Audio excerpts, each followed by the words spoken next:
Tuombe. Ewe Mwenyezi Mungu, ambaye kwa hekima na wema wako umeteua nyadhifa za viongozi na mabunge kwa ustawi wa jamii na utawala wa haki wa wanadamu, twakusihi ututazame kwa neema nyingi sisi watumishi wako, ambao umeridhika kutuita ili kutekeleza shughuli muhimu za jamhuri hii yetu. Twakuomba ututeremshie baraka zako sisi tuliokutanika hapa, na utujalie kuyatenda na kufikiria mambo yote yatakayofikishwa mbele yetu kwa njia ya haki na uaminifu, ili utukufu na sifa zako ziendelezwe, na ili kustawisha amani, ufanisi na heri ya nchi hii yetu, na wale ambao haja zao umezikabidhi mikononi mwetu. Amin.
Mr. Speaker.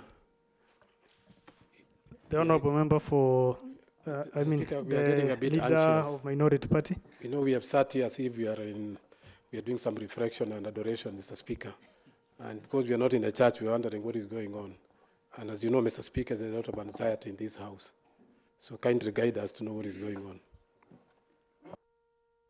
on. Thank you. The leader of Minority Party.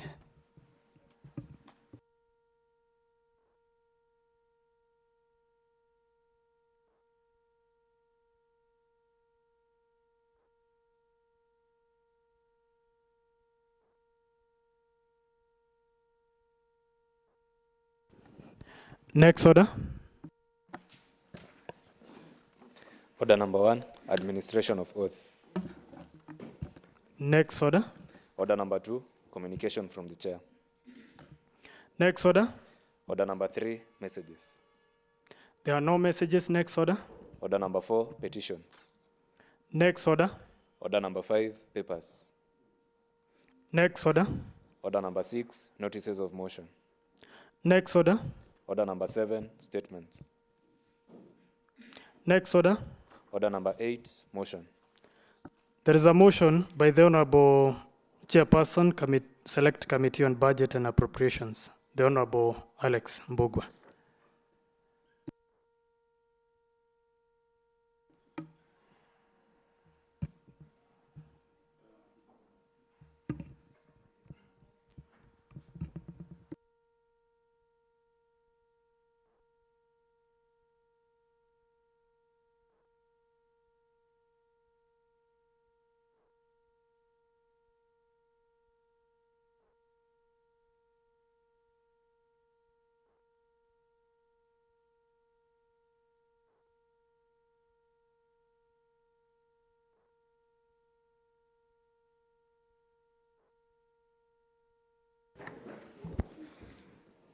Mheshimiwa Speaker, the County Assembly of Nakuru, the People's Budget. Report of the Committee on Budget and Appropriation on the budget estimates for the financial year 2026-2027.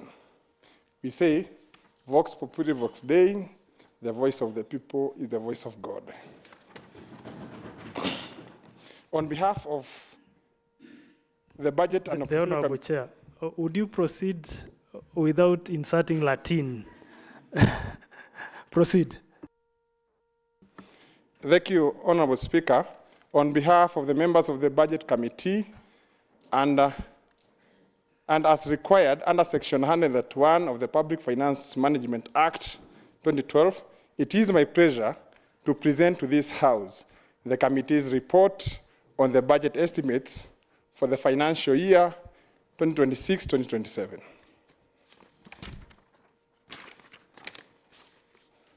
The mandate of the committee, Honorable Speaker, is well underlined under Order 189 and of the Standing Order of this House, and the committee is mandated to investigate, inquire into, and report on all matters related to coordination, control, and monitoring of the county budget, discuss, review the estimates, and make recommendations to the House. Examine the county physical paper, and take note of that. Examine the county physical strategy paper, present to the House. Examine bills related to the county budget, including appropriation bills, and evaluate tax estimates, economic and budgetary policies and programs with direct budget outlays. The Budget and Appropriation Committee is further given legal backing under the Public Finance Management Act 2012 and under the Article 224 of the Constitution of Kenya 2010. Honorable Speaker, let me acknowledge your office that has given us enormous support to the committee members and also to the entire House. As this budget, we have gone through this budget as a House. And hence, Mr. Speaker, for the first time, we go through a budget process to the nitty-gritty. Honorable Speaker, the committee also wishes to acknowledge the County Treasury who appeared during the review process of the 2026-2027 budget estimates. Honorable Speaker, it is therefore my present duty and privilege on behalf of the Budget Committee to table this report and recommendation to the House for adoption. Honorable Speaker, the legal compliance of the 2026-2027 budget estimates. The financial year 2026-2027 budget estimates were submitted by 30th April 2026 as required by Section 129(2)(a) of the Public Finance Management Act 2012 and subsequently tabled and committed to the Budget and Appropriation Committee as well as Sectoral Committee on the 13th May 2026. I am glad, Mr. Speaker, that most chairs summoned and welcomed various departments into their meetings, Mr. Speaker, and they have contributed immensely in providing this budget. In review, the compliance of the 2026-2027 budget estimates to the provision of the Public Finance Management Act 2012. The committee established that the document had adhered to the legal timeline for submission, having been submitted on the 30th April 2026. However, Honorable Speaker, the committee noted the submitted budget estimate violated Section 108, 117.7, and 131 of the Public Finance Management Act, Cap 412A, by failing to consider the Assembly's recommendation on the approved CFSP 2026. It must be noted that the county did not submit memorandum explaining the diversion of the required by the Public Finance Management Act. As hence, Mr. Speaker, the committee has done its duty to realign the budget with the CFSP 2026. Honorable Speaker, the county budget estimate submitted included all expenditure by vote and by program, clearly identifying both recurrent and development expenditures in compliance with Article 130(b)(5) of the Public Financial Management Act 2012. The budget framework for 2026-2027 and the medium term. Summary of it, Mr. Speaker.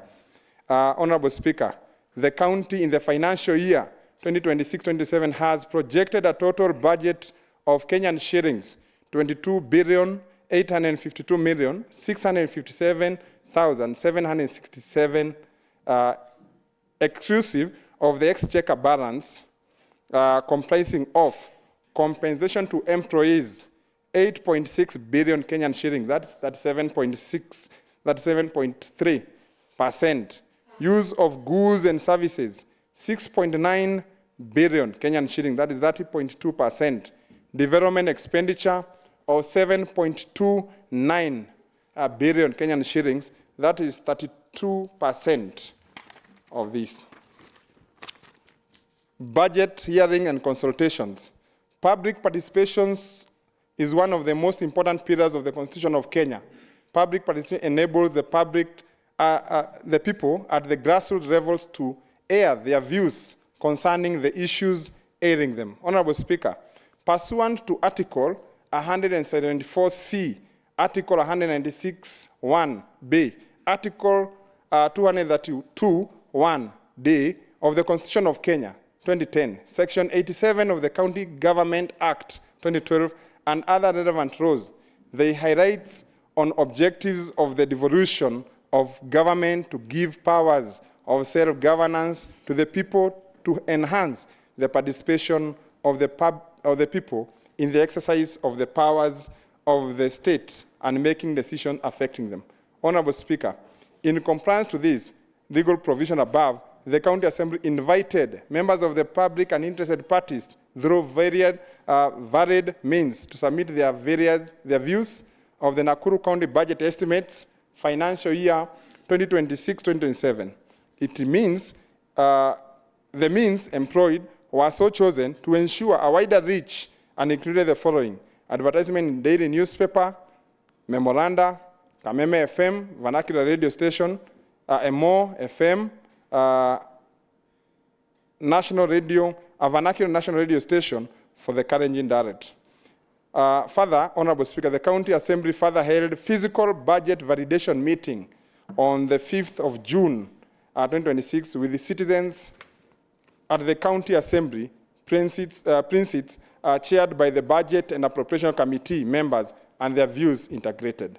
Honorable Speaker, the committee is very grateful to the civil societies, organizations, and individuals who took their invaluable time to review the financial year 26-27 budget estimates and provide insightful inputs and feedback. The committee would like to especially appreciate the Center for Enhancing Democracy and Good Governance, CEDGG, and the Center for Transformation Leadership, CTL, Hana Maina, Nakuru County residents, Ignite Kenya, Youth Empowerment, Kenya, Kipkoech, Enoch Erich, Community Representative, Mauche Ward, and Institute of Certified Public Accountant. Mr. Speaker, I mention these people because at the moment they are following this budget online.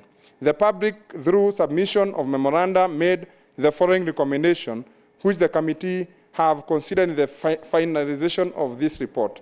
Some of the proposals include raw budget absorption and unmet revenue targets, slow budget implementation, unrealistic revenue targets in budget financing, freezing any proposed increase on county fees, levies, and market rates, prioritization of healthcare services and essential drugs, provide localized agricultural subsidies, extension services, and cold storage facilities, clean water access and infrastructure. Financing of this budget. Honorable Speaker, this budget will be financed from a projected local revenue of Kenyan shillings, 2.4 billion Kenyan shillings, Facility Improvement Fund, FIF, 2.66 billion Kenyan shillings, physical balance amounting to 1.0 billion Kenyan shillings, conditional grant to 1.7 billion Kenyan shillings, and equitable share of Kenyan shillings, 14.8 billion Kenyan shillings, amounting to Kenyan shillings, 22 billion 852 657 767, as shown below. There is a table, Honorable Speaker, on page 12 and on the tablets of members that we have highlighted each and every revenue generation source from local source revenue at 2.4, and we have the last one at the car parks. There are 15 of them, Mr. Speaker.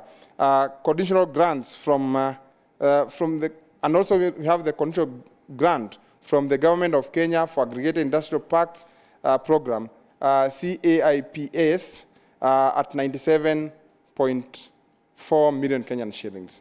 Honorable Speaker, the key priorities of this. Office of the Governor and Deputy Governor has been highlighted in this page 14. Honorable Speaker, the Office of the Governor and Deputy Governor Department draws its mandate under the Constitution of Kenya 2010, and hence, Mr. Speaker, we shall proceed to indicating what this department wishes to fulfill. Execute 100 million Kenyan shillings for emergency fund fully, training of staff, allocation of 5 million Kenyan shillings for donations, rebuilding of Moro Sub-County office at Kenyan shillings 15 million. The Office of the Governor and Deputy Governor Department has been allocated a total of Kenyan shillings 411 million Kenyan shillings, which is 1.9% of the entire county budget, and comprises of Kenyan shillings 106 million Kenyan for the compensation to employees, and Kenyan shillings 289 million Kenyan shillings for operation and maintenance. Kenyan shillings 15 million for development expenditure. That one we are controlled by the Exchequer on how much we allocate for that office. County Treasury. Honorable Speaker, the establishment of this is also under the PFM Act. The County Treasury, Honorable Speaker, is further mandated to coordinate the preparation of the annual budget's guide and control implementation. Honorable Speaker, allow me to move to their priorities in this year's budget. Completion and equipping of the County Treasury Office block at 189 million Kenyan shillings. Solarization of the revenue offices at 3 million Kenyan shillings. 4.3% administrative cost of revenue management system outstanding, that is 62.7 million Kenyan shillings. Purchase and installation of a bulk filing system at 5 million Kenyan shilling. Payment of KRA pending bills, 120 million. Payment of RAP fund pending, 62 million. Payment of KPLC pending bill, 101 million Kenyan shillings. Refined fuel and lubricants for transport at 94.5 million Kenyan shillings. Medical insurance at 317 million. Motor vehicles insurance, 43 million. Purchase of motor vehicles at 12 million. Purchase of computers, printers. Honorable Speaker, the committee has further set aside within this budget a total of 300 million Kenyan shillings in the County Treasury Department to cater for the resolution, for the debt resolution within this financial year. So for those who have pending bills, we have set aside 300 million Kenyan shillings to cater for that. To operationalize the above priorities, Honorable Speaker, the County Treasury Department has been allocated Kenyan shillings, 2.4 billion Kenyan shillings, which is 10.5% of the entire county budget, and comprises of Kenyan shillings 262 million for compensation to employees, Kenyan shillings 1.1 billion for operations and maintenance, and Kenyan shillings 1 billion for development expenditure. County Public Service Board. It is established under Section 57 of the County Government Act with perpetual succession, a common seal, and capable suing or being sued under its corporate name. The priorities for this will be capacity development of board members, staff recruitment as per departmental request, supply and installation of commissioning of a standby generator at 2.7 million Kenyan shillings. Honorable Speaker, the County Public Service Board Department has been allocated Kenyan shillings 100.6 million Kenyan shillings, which is 0.4% of the entire county budget, and comprises 45.6 million for compensation to employees, Kenyan shillings 52.1 million for operation maintenance, and Kenyan shillings 2.78 million for development expenditure. Trade, cooperative, tourism, and culture. This is also established under the PFM.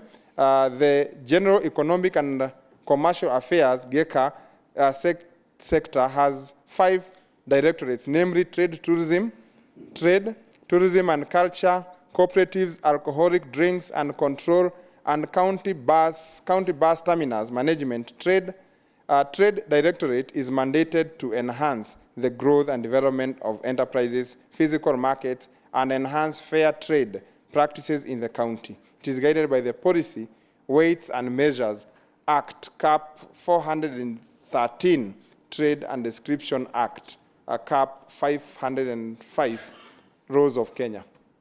Mr. Speaker, in this department, the major priorities of this have been highlighted on page 19 of this report. They wish to implement conditional grant of aggregated industrial park program at 97.4 million shillings. That is a counter fund with the national government. Rehabilitation of existing markets within Nakuru County at 15.8 million Kenyan shillings. Solidarization of new and existing markets at 10 million Kenyan shillings. Enterprise promotion, procurement of umbrellas, shades at 25 million Kenyan shillings. Enterprise promotion, procurement of makers at 15 million Kenyan shillings. Rehabilitation of a bus park at Kenyan shillings 5 million.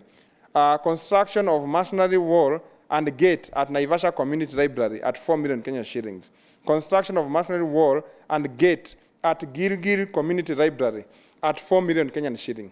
The Trade, Cooperative, Tourism and Culture Department has been allocated Kenyan shillings 433 million, which is 1.9% of the entire county budget and comprises of Kenyan shillings 70.2 million Kenyan for compensation to employees and 153 for operation and maintenance, and Kenyan shillings 209 million Kenyan for development expenditure. In health, Honorable Speaker, the Department of Health Service derives its mandate from the 4th schedule of the Constitution of Kenya, 2010, Executive Order of March 2023, and Legal Notice Number 137 of 2013. Some of the projects and programs the department wishes to undertake in the next financial year, Honorable Speaker, include the following. Implement conditional grant from World Bank for BRICS projects at 114 million Kenyan shillings. Construction and renovation, equipping and installation works At level 3 facilities, FIF, that is at 27.2 million Kenyan shillings. Rehabilitation of various medical and dental equipment at Naivasha Sub-County Hospital, FIF 10 million Kenyan shillings. Rehabilitation of plant machinery and equipment at Naivasha Sub-County Hospital, still domiciled there, at 10 million Kenyan shillings. Rehabilitation of buildings, purchase of medical and dental equipment at Naivasha Sub-County at 10 million Kenyan shillings. Purchase of plant machinery at NCRTH, FIF at 87, that is the main hospital, at 87.8 million Kenyan shillings. Service level agreement, maintenance of MRI and NCRTH, FIF, 15 million Kenyan shillings. Service level agreement, oxygen plant at NCRH, FIF, 12 million. Refurbishment of wards and casualty at NCRTH, FIF, 10 million Kenyan shillings. Rehabilitation of major plant machinery and equipment, overhaul at NCRTH, FIF at 10 million Kenyan shillings. Rehabilitation of buildings and workstations at NCTRH, FIF 20 million Kenyan shillings. Rehabilitation of medical and dental equipment at the same hospital at 25 million Kenyan shillings. Acquisition of pharmaceuticals at level 4 and level 5 hospital, FIF, at 116 million Kenyan shillings. Purchase of medical and dental equipment at Kuresoi level 4 hospital at 27 million Kenyan shillings. Purchase of medical and dental equipment for Rongai level 4 hospital at 9 million Kenyan shillings. Construction of a 4-stable surgical theater complex at Naivasha Sub-County Hospital at 29 million Kenyan shillings. Construction of Rongai level 4 hospital in Rongai Sub-County at 60 million Kenyan shillings. Construction of Kuresoi level 4 hospital in Kuresoi North Sub-County at 60 million Kenyan shillings.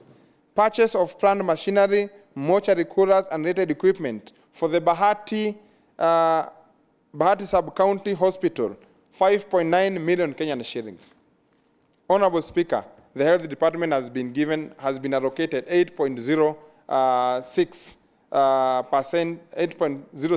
billion Kenyan shillings, which is 35.3% of the entire county budget, and comprise 4.7 billion for community employees and Kenyan shillings 2.1 billion for operation and maintenance, 1.2 billion for development expenditure. The infrastructure, Honorable Speaker.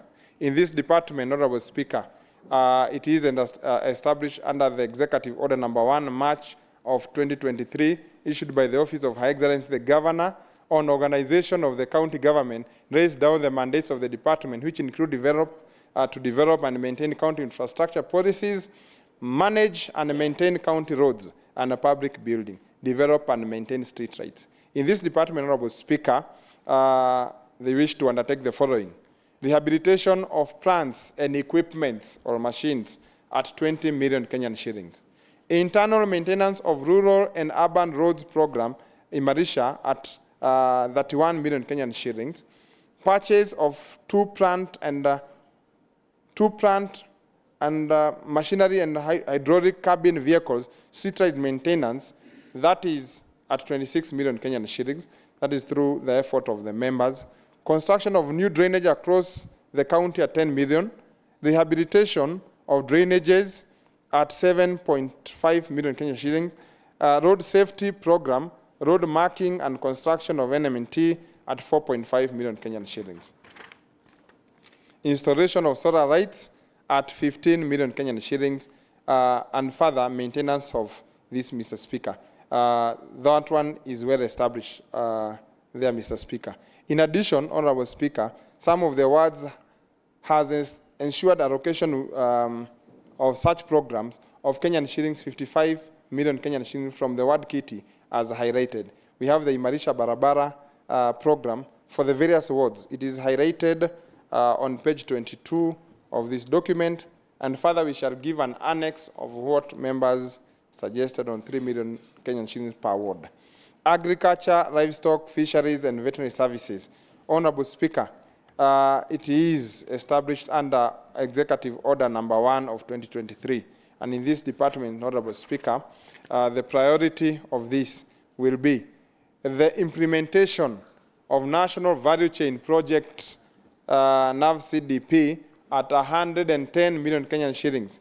IFAD, conditional grant, Kenya Livestock Commercialization, at 36.1 million Kenyan shillings. Upgrading of ATC facilities at 10 million Kenyan shillings.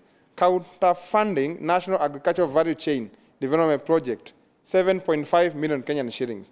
Supply, and let us take note of this, supply of avocado seedlings has been provided 30 million Kenyan shillings. Supply and distribution of mango seedlings at 10 million Kenyan shillings. Supply and distribution of pyrethrum seedlings at 30 million Kenyan shillings. Supply, distribution of maize and seeds to vulnerable farmers at 35. What is it? The Honorable Member for Viwandani and later the Honorable Member from Rongai. Thank you, Honorable Speaker.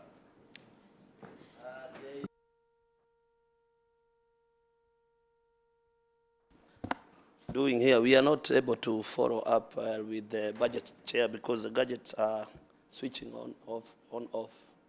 So kindly, we want to follow up well with the chair.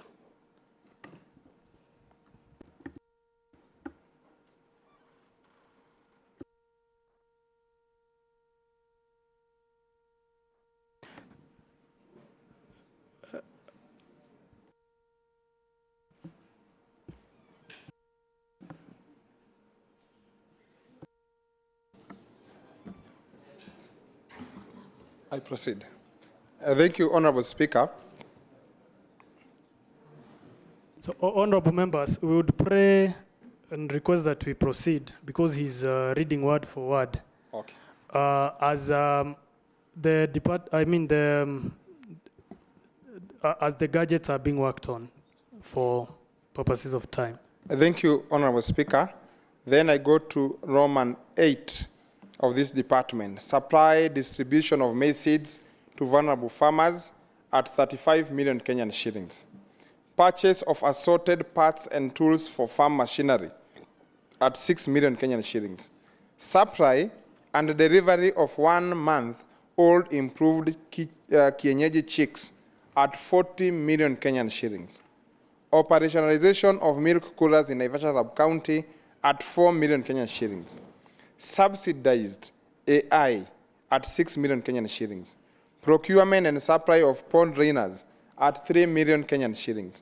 Procurement and supply of fishing gears at 2.5 million Kenyan shillings.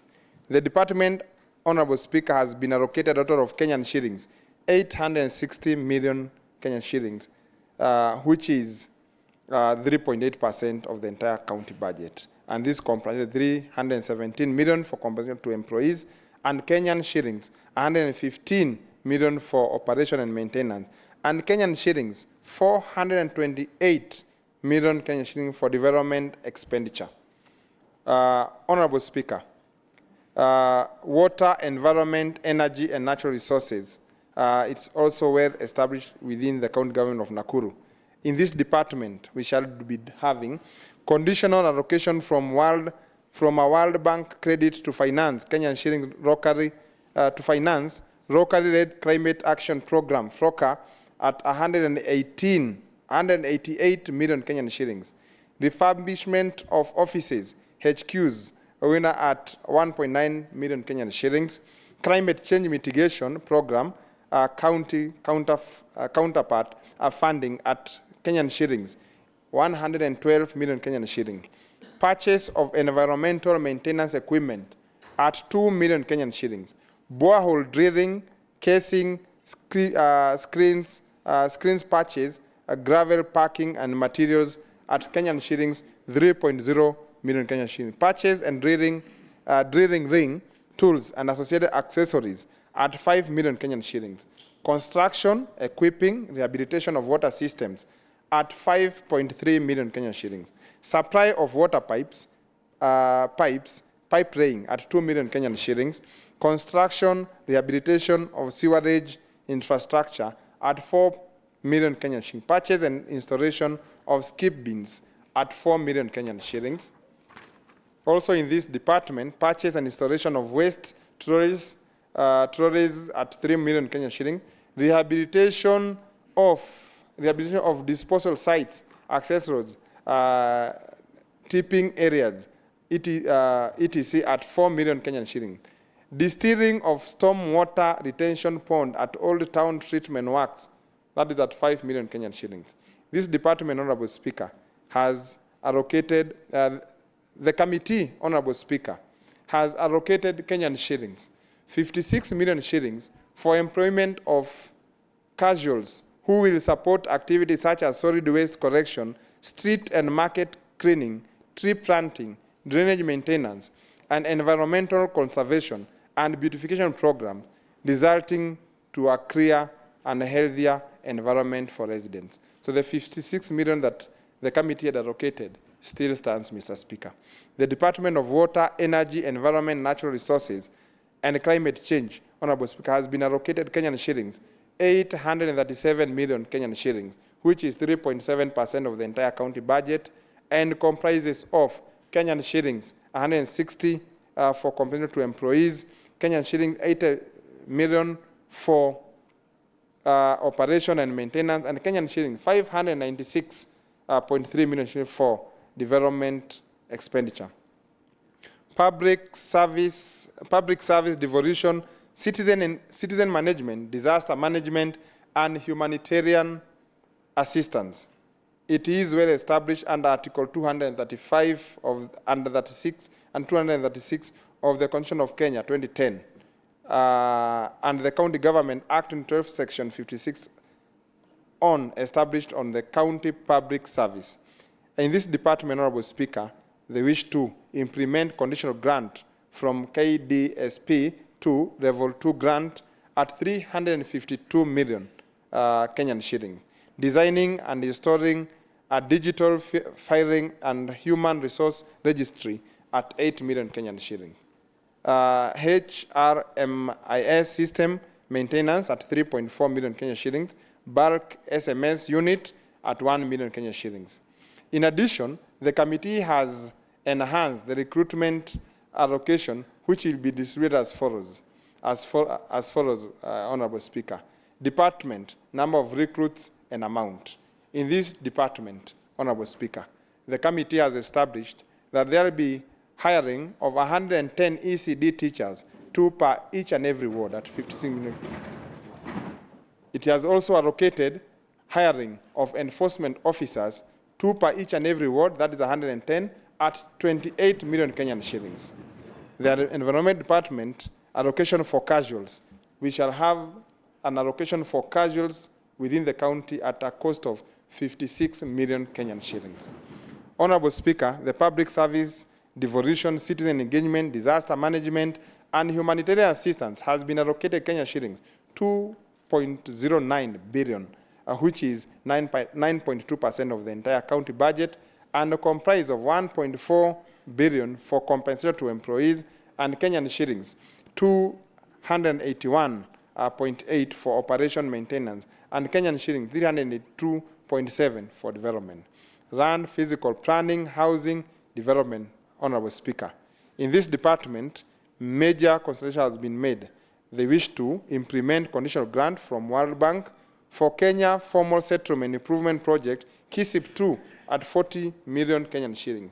Titling at Karate, Nudhu, Majitamu, Karunga, Rare, Banita, Mutaita, Rereshwa, and Naivasha site and service at 11 million Kenyan shilling. Titling of Gedioro, Rongonot, Bahati, Dondori, Manyani, and Nakuru Municipality Block 1 at 11 million Kenyan shillings. Establishment of public land inventory at 6 million Kenyan shillings. Titling of land at Kehingo Nyamathi, Karonga, Lakeview, and Naivasha Kabati Estate at 10 million Kenyan shillings. Surveying of Kabazi, Kibuja, Kirengo, Sorai, Old Kijabe, Moidabi centers at 3 million Kenyan shillings. Rehabilitation and paving of Njoro Public Park at Kenyan shillings, 3 million Kenyan shillings. Street paving in Bahati, Orenguruoni, Maimahiu, Mauche towns at 3 million Kenyan shillings.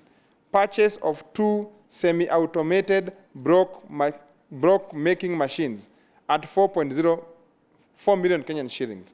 Honorable Speaker, the Department of Lands, Physical Planning and Housing and Urban Development has been allocated Kenyan shillings 302 million Kenyan shillings, which is 1.3%. Of this, Mr. Speaker, we have 51%, which will go to community to employees, 99 million Kenyan shillings for operation and maintenance, and 151 million Kenyan shillings for development expenditure.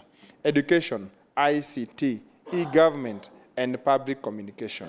In this department, Honorable Speaker, we have the first allocation, conditional allocation for rehabilitation of youth polytechnics across the county, 77.5 million Kenyan shillings. ECD of center, equipping of ECD centers at 10 million Kenyan shillings. Construction of ECD sanitation facilities across the county at 10 million Kenyan shillings. Completion of Nakuru VTC hostel at 7 million Kenyan shillings. Phase 2 Njoro VTC workshop at 2 million Kenyan shillings. Completion of Nakuru Resource Center at 2 million Kenyan shillings. Equipping of Royal Bay, Maunarok, and Lion Hill Vocational Training Center at 5.6 million Kenyan shillings. Set up and equipping of a county media production studio at 2.5 million Kenyan shillings. Purchase of ICT hardware and software at 2 million Kenyan shillings. Renewal of email solution licenses and acquisition of email solution for the county, 2 million Kenyan shillings. Acquisition of firewalls, license for data at 1.2. Acquisition of cloud hosting services at 1.5, and purchase of communication equipment at 1.8 million Kenyan shillings. Of this, Mr. Speaker, there is an allocation for supporting needy and deserving students with bursary amounting to Kenyan shillings 220 million from HQ, translating to Kenyan shillings 4 million Kenyan shillings per each and every ward. This amount was allocated by the members, Honorable Speaker. Governor's kitty worth Kenyan shillings, 20 million Kenyan shillings, 20 million Kenyan shillings for Governor's Scholarship Program, and a further bursary enhancement from the word kitty worth Kenyan shillings, 271 million 836,356, totaling, Mr. Speaker, sir, to 531,836,356. This will ensure that our students learn well in their school, Honorable Speaker. In this, Mr. Speaker, we also have the description of those who have enhanced their bursaries within their wards. Honorable Speaker, the honorable members can follow that. It's a long program for each and every ward, and I congratulate each and every member here, because this is a record time that members have invested in the education of our young ones. To support ECD schools feeding program, Honorable Speaker, the department has allocated 198 million Kenyan shillings to support the runners and improve the education outcomes and nutrition status of children in the initiative of the Governor's Manifesto. That will go far. I know most members understand the program, the people of Nakuru understand the feeding program at the ECD's schools. The committee has further allocated Kenyan shillings, 56 million Kenyan shillings. And this is from the committee. They have allocated 56 million Kenyan shillings for the recruitment of 110 early childhood development education ECD teachers, 2 per each and every ward within the county of Nakuru. The additional ECD teachers, Honorable Speaker, will help reduce pupil-teacher ratios, improve classroom management, and enhance individualized learning support for young learners, leading to better educational outcomes.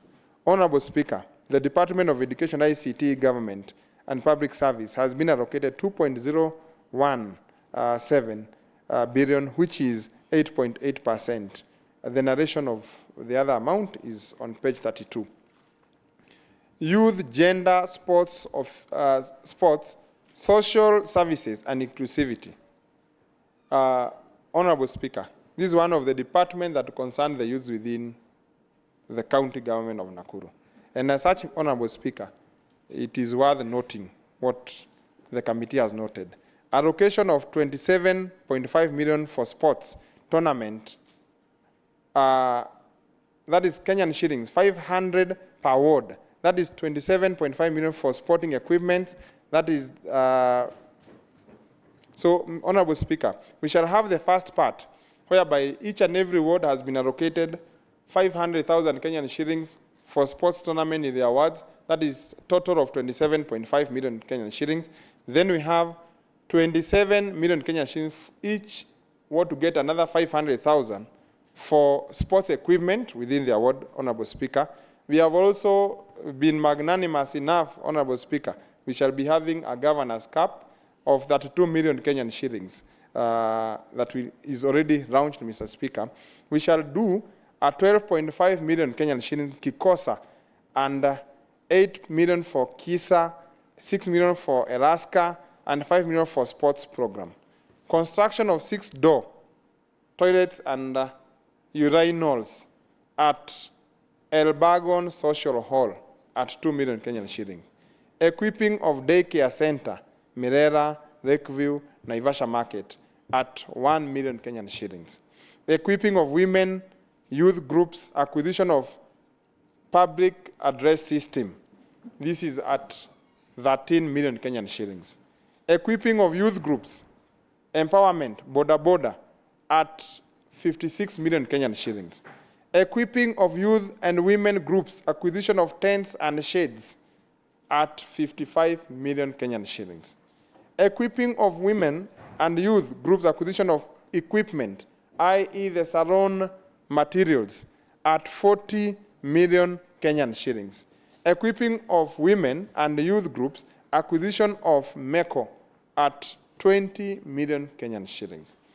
This allocation, Honorable Speaker, will help towards sports tournament and other empowerments, will have positive impact. It is also worth noting, Honorable Speaker, that most of other members here have also enhanced in their own wards different amounts. It is worth noting, Honorable Speaker, that also in this department, Honorable Speaker, most members have enhanced sports. This is noted on page 34, where most of the members, and we have indicated the various votes, or the one vote for each and every ward. So for those members who allocated money in their wards, we have them there.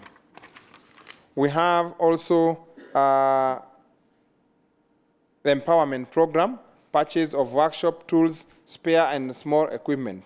It is also indicated on page 36, Honorable Speaker. It is a long list since it goes almost to the 55 wards within Nakuru County. Honorable Speaker, the Department of Youth, Gender and Social Services and Inclusion has been allocated a total amount of Kenyan shillings, 718 million Kenyan shillings. Honorable Speaker, it is worth noting as the budget share that this is the biggest amount we have ever allocated in this department. We started very low at around 300 million. Now we are at 700 million. It shows the great concern the members of this assembly have with the youths of this country. Naivasha Municipality, Honorable Speaker. In this department, Honorable Speaker, they wish to do promotion, regulation and provision of refuse collection and recycling, solid waste management. All this is outlined there, Honorable Speaker, and I wish to go to the nitty-gritty. We shall be doing improvement of some roads to bitumen, Honorable Speaker, paving, drainage, and street installation at 50 million, tarmacking of the Karate Center at 20 million Kenyan shillings, construction of non-motorized transport at 37 million Kenyan shillings, improvement of drainages, Kabati drainage at 5 million Kenyan shillings, construction of toilets at South Lake Bus Park, streets and gatehouse at 5 million Kenyan shillings, maintenance of KUSIP 1 projects, modern markets and paved parking at Kenyan shillings 4 million, review of IDEP and ISAPT at 4 million Kenyan shillings, maintenance of street lights across the municipality at 5 million Kenyan shillings. Honorable Speaker, this is 2.1% of the total budget. Office of the County Attorney, Honorable Speaker. It is established under, from the Constitution under Act number 14 of 2020. Honorable Speaker, in this department, we have considered as a committee that we shall only be having the normal operations within their office, domiciled within their office, Honorable Speaker, and that is a recommendation from the committee. Nakuru City, Honorable Speaker. In Nakuru City, we shall be having proposed completion of non-motorized transport KM along Kenyatta Avenue from KCB Bank to West Side Mall and installation of a traffic light at 71.5 million Kenyan shilling. Purchase of 2 fire engines. And this is, Honorable Speaker, allow me at this juncture to applaud the members. Following the incident of fire at the Utumishi Girls High School, we held a state of emergency within a county importance within this assembly. And we promised the people of Nakuru that we shall be doing a purchase of fire engines. And in this budget, honorable members from Nakuru County Assembly have allocated 140 million Kenyan shillings for 2 fire engines within Nakuru County. Proposed construction of roads in Kayem, Kabachia, Roop Road, section 58 at 60 million Kenyan shillings. Proposed construction of Kapkures, of road in Kapkures Center to DC's office at 60 million Kenyan shillings. This will go in a long way. I know Mheshimiwa from Kapkures, Mheshimiwa Speaker, have always stood on matters here within this assembly because of such, Honorable Speaker. And for once, he will feel as like a city man as he is, Honorable Speaker. Construction of Mohoro Road and its complementary facilities at 100 million Kenyan shillings. Construction of Moi Street Road, NMT, and other complementary facilities at 70 million Kenyan shillings. Construction of 0.8 kilometer Olive Inn Roop Road and its complementary facilities, 60.5 million Kenyan shillings. Construction of non-motorized transport facilities, phase 2 from KCB Bank to West Side Mall, Mboro Gishua roundabout to Naivas, downtown, at 59.3 million Kenyan shillings. Proposed installation and maintenance of street lights within Nakuru City, that is at 3.8 million Kenyan shilling. Proposed maintenance of city drainages within the CBD at 2 million Kenyan shilling. Proposed maintenance of roads within the CBD at 5 million Kenyan shilling. The department of Nakuru City has been allocated Kenyan shillings 964 million. That is 4.2% of the total budget within this financial year. Moro Municipality, Honorable Speaker. In this municipality, Honorable Speaker, Moro Municipality will to undertake the following in the next financial year. Rehabilitation of Moro Stadium, that will be at a cost of 15 million. Construction of drainage and cabro paving in Ituri at 8 million Kenyan shilling. Cabro paving and parking slots and footpaths in Moro CBD at 3.3 million Kenyan shilling. Cabro paving of Kipreft walkway at 5 million Kenyan shilling. Establishment of green space at Mutoni Polisi Moro, that is at 2 million Kenyan shilling. Honorable Speaker, Moro has been allocated 0.8% of the entire county budget. That's around 186 million Kenyan shillings. Gilgil Municipality, Honorable Speaker. These are our new municipalities, both Moro and Gilgil. The department, Honorable Speaker, wishes to undertake the following within Gilgil. Construction Conditional Fund, Kenya Urban Support Project, KUSIP 2, Urban Development Grant, 51.2 million Kenyan shillings. Installation of solar streets at 6 million Kenyan shillings. Construction of storm water drainage network within Gilgil town at 8.9 million Kenyan shillings. Construction of Gilgil municipality offices at 7 million Kenyan shillings. Purchase and installation of litter bins in the CBD at 2 million Kenyan shillings. Rehabilitation of parks, green spaces at 2.5 million Kenyan shillings. Rehabilitation of social halls at 1.5 million. Rehabilitation of Gilgil Stadium, additional funding of 1 million Kenyan shillings. Gilgil municipality, Honorable Speaker, has been awarded 0.7% of the entire budget. That is 167 million, 0.2. The County Assembly, Honorable Speaker. Honorable Speaker, pursuant to the provisions of Article 185 of the Constitution, read together with Section 8 and 9 of the County Government Act number 17 of 2012, the County Assembly has been mandated to legislate laws, oversee implementation of the county executive committees, any other county executive organs, maintain close contact with the electorate. In this department, Honorable Speaker, the committee has allocated a total of Kenyan shillings, 350 million, which will aid in completion of the ongoing phase 2 of members' office and other activities for the Assembly.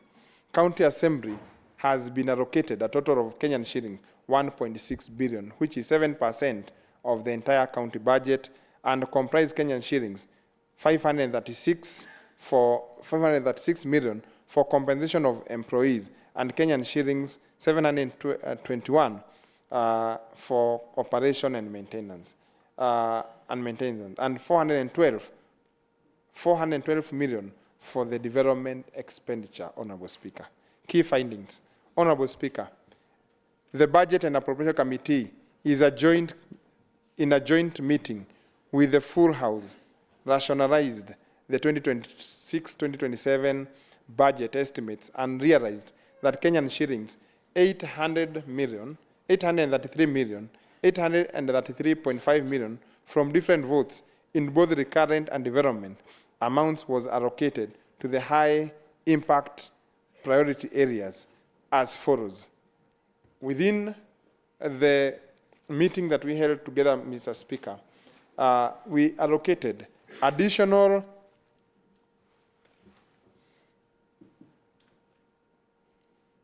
Thank you. Honorable Speaker, the County Assembly, allow me to go back to the part of the County Assembly. I think I've really read so much today. The committee, Honorable Speaker, has allocated a total of Kenyan shillings, 412 million shillings for the purpose of completion of the ongoing phase 3 members' office and other development at the ward levels, each and every ward, or for the wards that will benefit from this, Honorable Speaker. I have repeated that for the purpose of the Hansard. Key findings that we found, Mr. Speaker. Mr. Speaker, we stated very well as a committee that was jointly joined by the full House, that we rationalized the following. We said that we shall get an extra 56 million Kenyan shillings. This was for an allocation for the casuals that we have within the county, because these are people who we must always look after. We allocated Kenyan shillings, 2 million Kenyan shillings. We allocated 140 million Kenyan shillings for the fire engines within the county government of Nakuru. And it's our belief that one of the municipalities that should be considered as one is Moro, who do not have a fire engine. We also suggest Gilgil municipality. It is their time to have a fire engine. Imarisha program per ward, 3 million. We have 165 million Kenyan shilling. We have youth equipment and tournament at 0.5 million per ward. that is 500,000 per ward. That is to 27.5 million Kenyan shillings. That will help you a big deal. Assembly development at 262 million Kenyan shillings. Bursary enhancement at 55 million Kenyan shillings. 110 ECDE teachers per ward, 2 per ward. That is at 56 million Kenyan shillings. 1 vehicle for street maintenance of the street lights at 16 million Kenyan shillings. Honorable Speaker, we have always depended on one vehicle, that when it goes rogue, the entire county waits until the vehicle is repaired. So we shall bring its assistance. In this budget, we have another vehicle that we shall ensure that comes. We have 110 enforcement officers, 2 per each and every ward. That is 28 million. Honorable Speaker, it is also the request of the committee that if we feel it right within here, Mr. Speaker, that in the second reading or in the third reading of this report or in the bill, that we also consider the nurses and also the clinical officers within our hospitals. The Secretariat, by the order of this House, can harmonize that and give us the details. Honorable Speaker, I don't know whether it is good I go through the cuttings where we obtained the amount. Thank you, Honorable Speaker, but the details is within this report. We have given all the details in this report. Recommendation of the Budget and Appropriation Committee, and of which this recommendation, Mr. Honorable Speaker, is not just to the, from the committee. These are recommendations that were made generally by the entire House, both the Committee on Budget and the House. The County Treasury is directed to focus on ensuring completion of ongoing projects, with particular emphasis placed on projects nearing completion to ensure that citizens benefit from such public investment as opposed to starting new ones. County Treasury has continued to miss their revenue targets, which may be an indication of unrealistic on-source revenue projections or failure to put efficient physical effort in the revenue collection. The county is directed to upscale on-source revenue and further build capacity on areas of tax analysis, revenue forecasting, as well as address governance issues that negatively affect OSR collection. The Office of the County Attorney to expedite the amendments of the, to the People Living with Disability Act.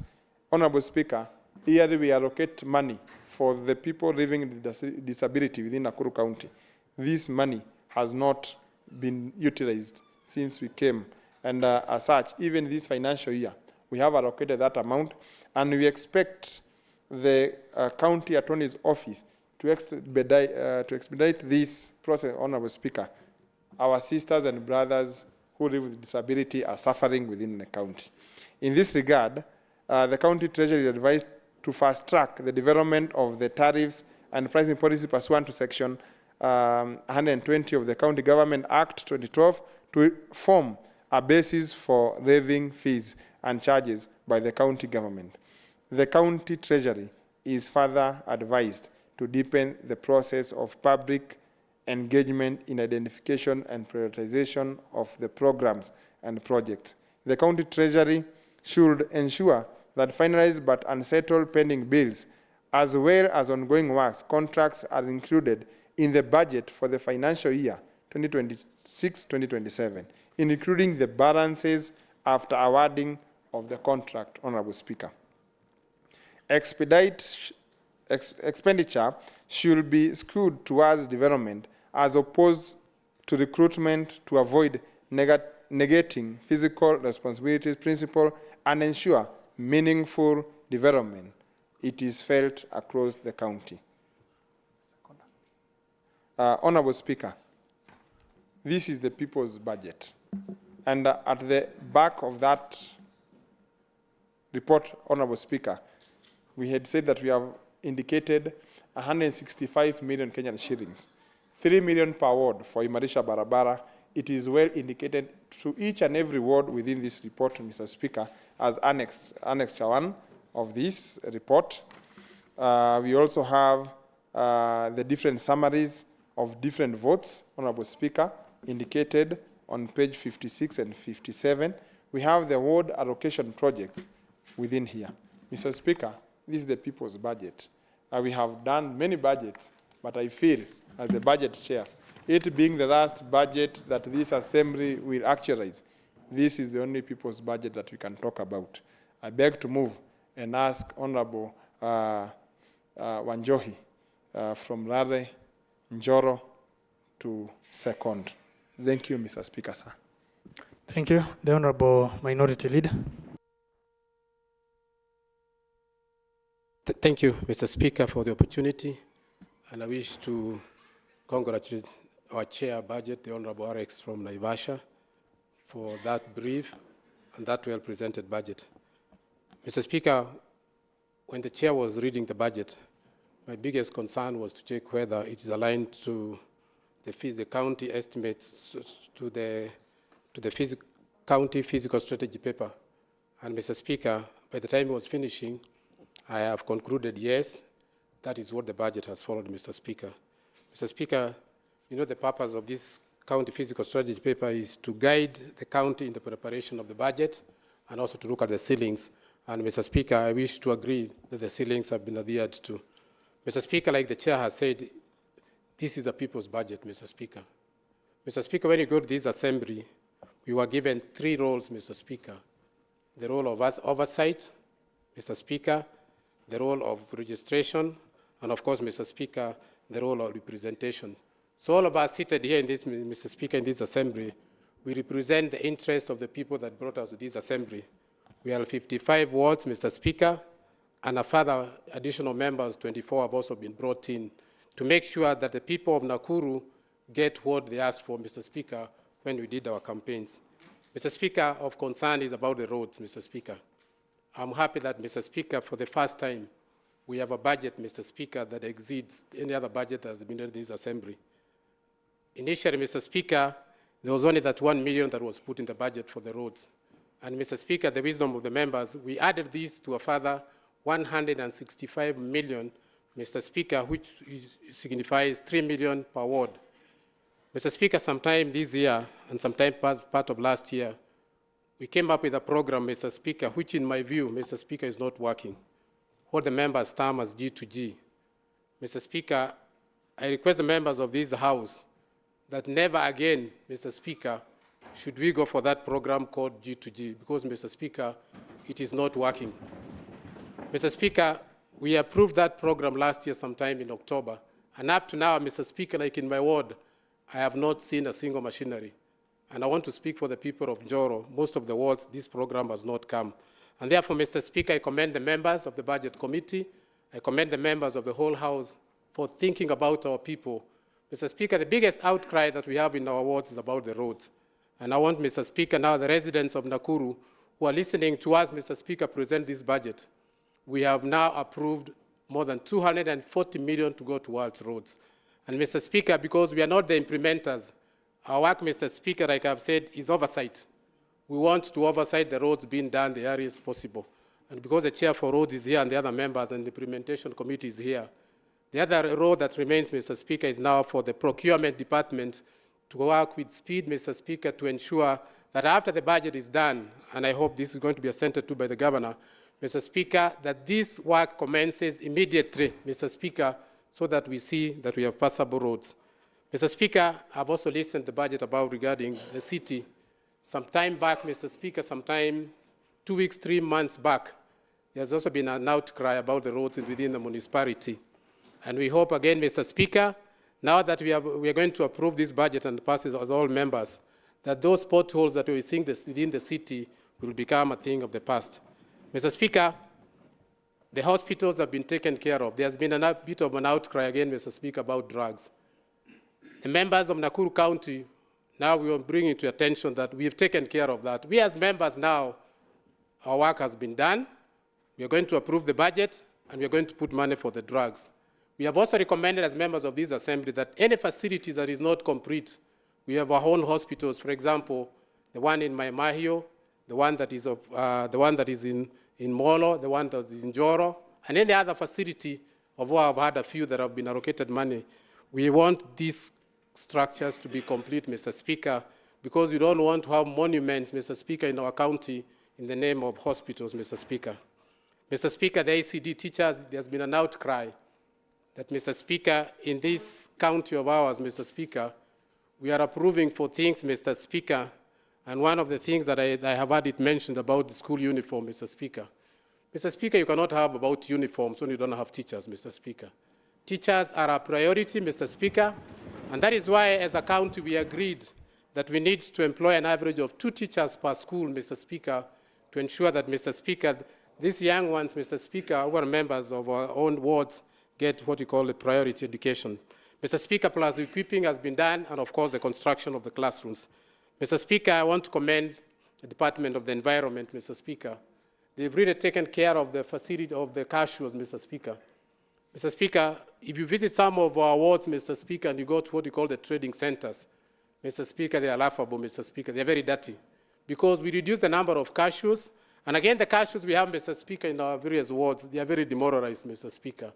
The number of days they work, Mr. Speaker, has been cut. At times they get their salaries rate, Mr. Speaker, and this leads to a lot of demoralization. And the quality of work, Mr. Speaker, that has been done, Mr. Speaker, is equally wanting. Mr. Speaker, there are so many other things that we've done. I want to commend the members. And the latest incident we had in Naivasha, Mr. Speaker, in Gilgil, Mr. Speaker, was an eye-opener to all of us. Mr. Speaker, it was sad. We lost the girls at Umishi Girls High School. Mr. Speaker, the question that most of us would ask, where was the fire engine? And Mr. Speaker, as members of this assembly, we cannot just sit back and ask where it was. We agreed, we implement, and we buy, Mr. Speaker. And that is why we came up and we agreed that we are going to buy 2 fire engines, Mr. Speaker, to ensure that, again, this does not rise and we are able to work with speed. Mr. Speaker, because I know the members of the Assembly want to do their presentations, Mr. Speaker, I've looked at the sports department for the first time, an allocation of 730 million, Mr. Speaker. This is in line, Mr. Speaker, with the new education system, the CBE. It's no longer just buying books and employing teachers. We want these children to be out there, Mr. Speaker, portray their talent, Mr. Speaker. We want to look forward, Mr. Speaker, in the years to come, that Kenya will also feature in the World Cup, Mr. Speaker, and the World Athletics. But because, Mr. Speaker, we have not given enough funds to our children, that is why probably we are beaten at a very early stage. Mr. Speaker, as I wind up, Mr. Speaker, I want to ask these members, and the chair for roads is here. Mr. Speaker, we want to agree with one voice that come the next this financial year, which we have passed the budget, we do not want to hear anything called G2G. We want to hear contracted services, Mr. Speaker, to ensure that our roads are done on time. Mr. Speaker, I second. Thank you, Mr. Speaker. Thank you. I'll now propose the motion, which is that pursuant to the provisions of Standing Order 26, Standing Order 210, subsection 6, this House adopts the report of the Select Committee on Budget and Appropriations on the budget estimates for the financial year 2026-2027, laid on the table of the Assembly today during the morning sitting. The motion is open for debate.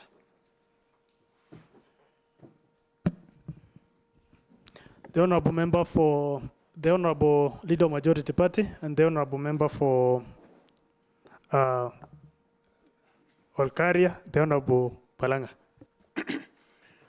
Thank you so much, Mr. Speaker. I just want to appreciate what the Chair Budget and the Committee on Budget have done. Just as indicated, the report itself is actually mwananchi friendly. And I just want to comment on 2 issues because I know the members are really ready and eagerly waiting to make their contributions. Mr. Speaker, I just want to appreciate the allocation that has been done to the empowerment and the nurturing of talents. When you check on the allocations from various wards, it is indeed very encouraging.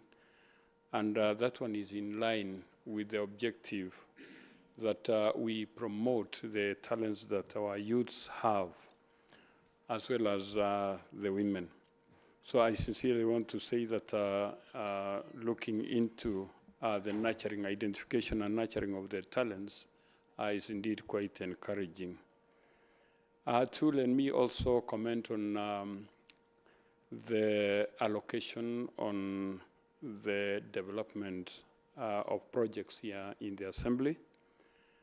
Mr. Speaker, so the budget estimates have also looked into the construction, the ongoing construction of the members' offices, which in itself is actually very nice. We shall be able to serve our people so nicely in spacious and good offices. And I just want to say that this one also is going to trickle down to the wards. We need dignified offices where we can actually serve our people very well. Many a times these members have actually suffered so much because they provide services to the people in the wards behind the shopping centers, and in most cases documents and the secrets, confidentials that people have is not there. So, Mr. Speaker, sir, I would want to really appreciate and say that this budget indeed is Mwananchi friendly. Thank you. Thank you. The member for Olkaria. Thank you, Mr. Speaker, to allow me also to contribute to this budget that has been proposed to this Assembly. First, I must start by appreciating that I'm a member representing good people of Olkaria ward in Naivasha sub-county. And Mr. Speaker, I'm also privileged to serve on the budget committee. And so this is our report. And we fully own it, that indeed this is our report as the members of the budget. Mr. Speaker, just to start with, I'm happy that as time is coming to almost an end, the longer we've been here, we are coming to the realization of our full mandates. And my special appreciation, Mr. Speaker, goes to the chair of this particular committee, Mr. Alex Mbugua. Having been resurrected and come to his terms, he's now stood to his mandates as the chair. And Mr. Speaker, I can therefore confirm that as a father, I can see my boy is headed in the right direction. Mr. Speaker, I must say that this Assembly and this country at large has got some reasons, and there were some good reasons for some legislations of some laws to be enacted. Mr. Speaker, I stand here to confirm that as a member of the Budget Committee, at some point we felt disturbed because there are some timelines that have been set by the Constitution within which some specific documents need to be adhered to. Notably, Mr. Speaker, the county fiscal strategy paper that was supposed to be delivered here by 30th of April, indeed it was. And Mr. Speaker, this Assembly did its due diligence and the duty to enact or to look at the county fiscal strategy paper. Mr. Speaker, as a committee, this House, and for purpose of record members, the Constitution of Kenya, when it was being looked at to establish the county governments, it started by creating the county assembly and thereafter the county executive. To me, it really recognized the need and the duties of the county assembly. And so, Mr. Speaker, when it is provided for that the county government or the county assembly has to enact something, it's law and it shouldn't be tampered with. And so, Mr. Speaker, I want to appreciate that my fellow members of the county government, of the county assembly, have realized their mandate to appropriate and allocate some funds for any use of any department or any organ of the department. And so, Mr. Speaker, without much ado, Mr. Chair, I think we have done our due duty to align the budget to the county fiscal strategy paper as it was supposed to have been done. Mr. Speaker, I just want to note some few things that as we move forward, we really need to appreciate. I also stand here as a very proud leader and citizen to have set some pace in this county government of Nakuru.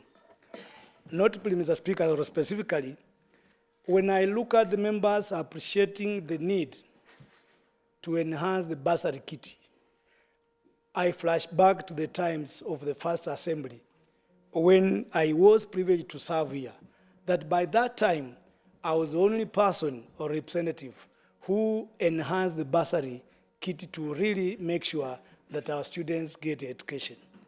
I'm a proud student here, I'm a proud leader here, that when I look at how members have embraced the need to enhance the bursary, just to make sure that our children did get to school, I'm very happy. So, Mr. Speaker, I want to congratulate those members who have found it fit that indeed we have to prioritize the issues of education. Education is an equalizer to any other community. I may have come from a very poor background, but having been taken to school, indeed, it's an equalizer. And so, Mr. Speaker, I want to congratulate those members that have really done so.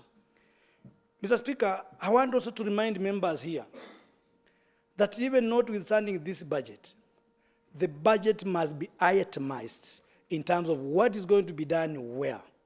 Mr. Speaker, as I support this budget, I have a point where I want to put a question mark that I've seen that we need to do some debt resolutions of the previous assembly or the previous county government. We have allocated a whopping figure of 300 million Kenyan shillings.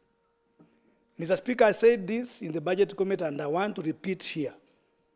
We have continuously paid these debts, but we also need to know who are we paying for what services that was rendered to this county government and for what, in which period of time. It cannot be a block figure. Mr. Chair, Mr. Speaker, I was surprised to learn that we are still paying some debts even to the local authorities that were defunct local authorities 13 or so years down the line. We really need to know what were the services offered, by who, and how is it that by now, even those debts have not been paid. So, Mr. Speaker, as I support this budget, I really want to know, Mr. Chair, that we need to know who are we paying what for what services, and when did they do that? Because without doing this, we have continuously allocated some money for debt resolutions. We need to know how far are we. Because continuously we have accrued and accumulated the pending bills, some of which we need to strike them out from the list of debtors. Mr. Speaker, I want to talk of our general concern. Honorable Member for Olkari, I want to believe that this is your parting shot. I mean, you're finishing up. So that the other members who would also want to give their contributions, they also have time. So you've got a maximum of 2 minutes from now. I'm also obliged, Speaker. I just want to take note that the budget implementation, as we pass this budget today, we have always passed this budget within the timeline that is required. Why is it that it has always taken us too long to implement the very budget that we pass? The people who are working on the BQs, the people who are implementing this budget, I wish to recommend and urge that for the first time, why don't we be proactive to implement this budget without any much delay? The other concern, Mr. Speaker, is about the revenue collection, because we must get to know where are we getting to supply, to implement this project, the sources of money. Mr. Speaker, as I sit down, it is of concern that we must look at our finance bill. We also need to know, are we aligned to the current situation of the finance bill? Because we must also be clear on our sources of revenue within which we are going to implement this. Thank you, Mr. Speaker. As I support this budget then. Thank you. The Honorable Member for Gilgil, then the Honorable Member for Kapkures, the Honorable Member for Elementaita, and lastly the Honorable Member for Moredat, in that order. Asante sana Bwana Spika. Nimesimama kuweza kuunga mkono huu mjadala na kusema ya kwamba napongeza kamiti ya budget ikiongozwa na kinara mkuu ambaye ni Honorable Alex Lakeview, na nisema wamefanya kazi nzuri sana kukalia chini hii budget ambayo hakika ni mwananchi friendly. Bwana Speaker, nimesimama kwa sababu ya Gilgil ambapo mimi ndiye MCA, na kusema kwamba tunashukuru sana hii kamati kwa kusikia kilio chetu cha kuomba gari la kuzima moto, ambao wakati huu mkasa ulipotokea, nakumbuka vizuri nilipigiwa simu na Madam Principal karibu saa 7 ya usiku, ambapo pia alitumia laini ya Airtel ambao sijui, lakini nilichukua simu na nilisikia akiwa na kilio kingi kusema ya kwamba kuna chomeka dormitory ya wanafunzi. Hapo nilichukua simu, nikahangaika, nikatafuta namba za hapo Kenyatta Barracks, NYS hapo kambi, na hakika sikupata hao wahusika waweze kunisaidia na fire engine. Lakini nilipopigia Naivasha walikuwa tayari, wakachukua simu, na nataka niwapongeze kwa kujibu kilio chetu na kukuja mbio licha kwamba bado moto ulikuwa unachomeka. Kwa hivyo tumepatiwa fire engine. Nataka nishukuru sana na niseme ya kwamba hakuna wakati mwingine wowote ambapo janga la moto litatokea mahali popote pale, kwa maana waheshimiwa wameongeza hizi gari za kuzima moto. So nashukuru sana kamati kwa jambo hilo. Vile vile Bwana Speaker, hii bajeti imetufeva sana kama watu wa Gilgil, kwa sababu nimeona municipality ambao tulipewa sasa itaanza kutekeleza kazi yao bila wasiwasi. Maana tumepewa pesa hata za kuongeza cabros, kutengeneza drainage, ambako ukiangalia Bwana Speaker, tunaelekea wakati wa mvua. Na kuna kijiji kinaitwa Changomongo, na pale maji huwa mengi sana mpaka inabidi wana kijiji wanahama. Sasa kwa sababu tumewekewa pesa za kutengeneza drainage, ningeomba idara ya procurement isilale, iamke na ianze kupeana hizi kazi na zitangazwe ili ziweze kufanyika mara moja. Tusigojee hadi mwisho karibu wa mwaka ndio hizi kazi zifanywe, ambao tutakuwa tumefanya so injustice. Licha kupitisha budget alafu kazi inafanywa very much later. Bwana Speaker, tumepata ofisi mpya za municipality, tumepata mataa Bwana Speaker, na pia ningependa kupendekeza haya mataa Bwana Speaker yanunuliwe mataa ya haja. Maana yale mataa yanakuja siku hizi Bwana Speaker hayaoni hata inchi 2. Ukisikia ni mataa ya sola Bwana Speaker ni kilio tupu. Maana inaona tu hapa mbele tu, hata the no size distance ya pua tu hapa tu. So ningependa pia procurement waangalie yale mataa ambayo wanatuitishia. Tutapata social hall, tumewekewa pesa nzuri, tumepewa Gilgil Stadium, tumepewa litter bins, na naona Bwana Speaker hii bajeti tukiweza kuifuata vizuri Gilgil tushafika Singapore. Asante. The Honorable Member for Kapkures. Thank you, Mr. Speaker. I've been always introducing myself as Robert Ruto from Kapkures, a ward within a city without city status. But Mr. Speaker, it seems as from now going forward, I will be introducing myself as Robert MCA Kapkures award in the city with the city status through the efforts of our able chair of budget chair and the committee, which have in this budget, Mr. Speaker, have dignified the people of Kapkures by giving us 60 million for the road within the Kapkures Center, Mr. Speaker. Mr. Speaker, this budget will enhance the mobility, or will make sure that each and every person in Nakuru, through Imarisha program, which each ward get 3 million, will enjoy the benefits or their taxes, Mr. Speaker. Mr. Speaker, I only want one amendment in my view. When in Nakuru City, Mr. Speaker, there is a road, Nakuru, the number 7, which states that construction of 0.8 kilometers Olivine Loop Road and it's complementary. Mr. Speaker, Olivine is in Menengai West. It is not in the city. 60 million from the city to Rongai, Mr. Speaker, in my view, that cannot.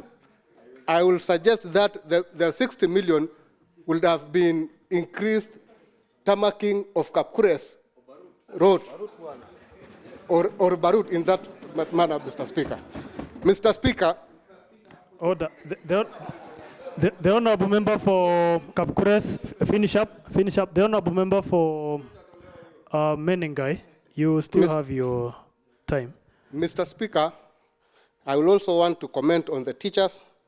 2 teachers per ward, Mr. Speaker. Our ECDs I really need teachers, Mr. Speaker. I will compliment the committee in doing that. Mr. Speaker, street lights maintenance, we have been going through a lot, Mr. Speaker. I've been paying 10,000 shillings per week for someone to maintain our street, our lights, Mr. Speaker.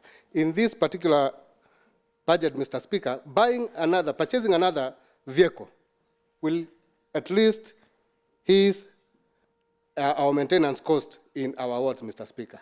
Mr. Speaker, the enforcement officers, which also will be 2 enforcement officers per ward, will actually help for the jobs in our use, Mr. Speaker. Mr. Speaker, also the casuals. Our centers, Mr. Speaker, is very dirty. Our centers is very dirty, and Mr. Speaker, I thank you, Mr. Chairman, Budget. Actually, it's as if you have been to Kapkures, where it is like a dumping site. Now, by giving us the casuals, I will suggest that we also distribute to each and every ward, such that Kapkures will get 2 or 3 casuals to be cleaning the center. I therefore support this report, Mr. Speaker. Thank you. The honourable member for Elementaita, and then the honourable member for Moridat, and then we're going to take another round. Point of in information. That order. What is the order? Point of the honourable member for Mosop. Mr. Speaker, is a point of information to my previous member that when he talks about the city, it's good for him to know that the boundaries of the city of Nakuru is actually reviewed, because I know next time he'll be complaining if an harvest is now part of the city, all the way to Ngata. Of course, if you look at even my harvest here, is no match to Kapkures by any status, hosting the students, the population, and all that. So Olivine Pier is also part of the review. What is it, the honourable member for? Have your seat, the honourable member for. Thank you, Mr. Shabab. Speaker. Let them consider the city. Mr. Speaker, the honourable member for Mosop is misleading the House, Mr. Speaker, by claiming that the city's boundaries have been reviewed, Mr. Speaker. Mr. Speaker, we all know that Olivine is in Rongai sub-county. Order. The honourable member for the honourable member for Shabab. You're saying that he's misleading the House, so yes, Mr. Speaker. Lead the House. He was just saying, Mr. Speaker, The honorable member from Mosop just said that the boundaries, Olivine is within the boundaries of the city after reviewing the boundaries. Mr. Speaker, that has not been done.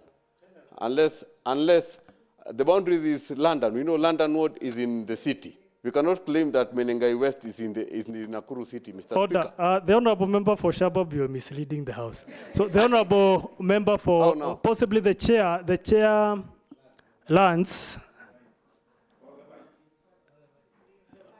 So we are going to put this discussion to standstill until the chair comes, so that now he is able to substantiate where are the boundaries for the Nakuru City.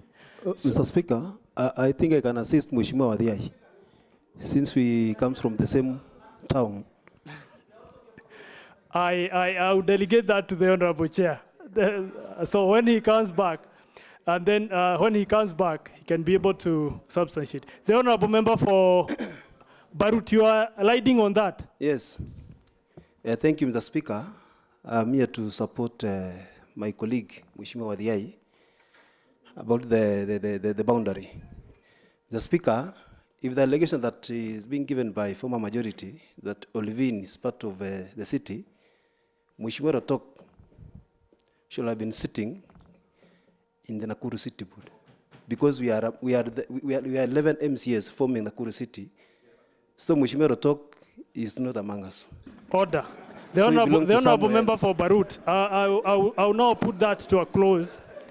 I'll now put that to a close, so that now we proceed with the So the 60 report. million, Mr. Speaker, should be given to Barut. Order. The honorable Since member we are for struggling. Barut.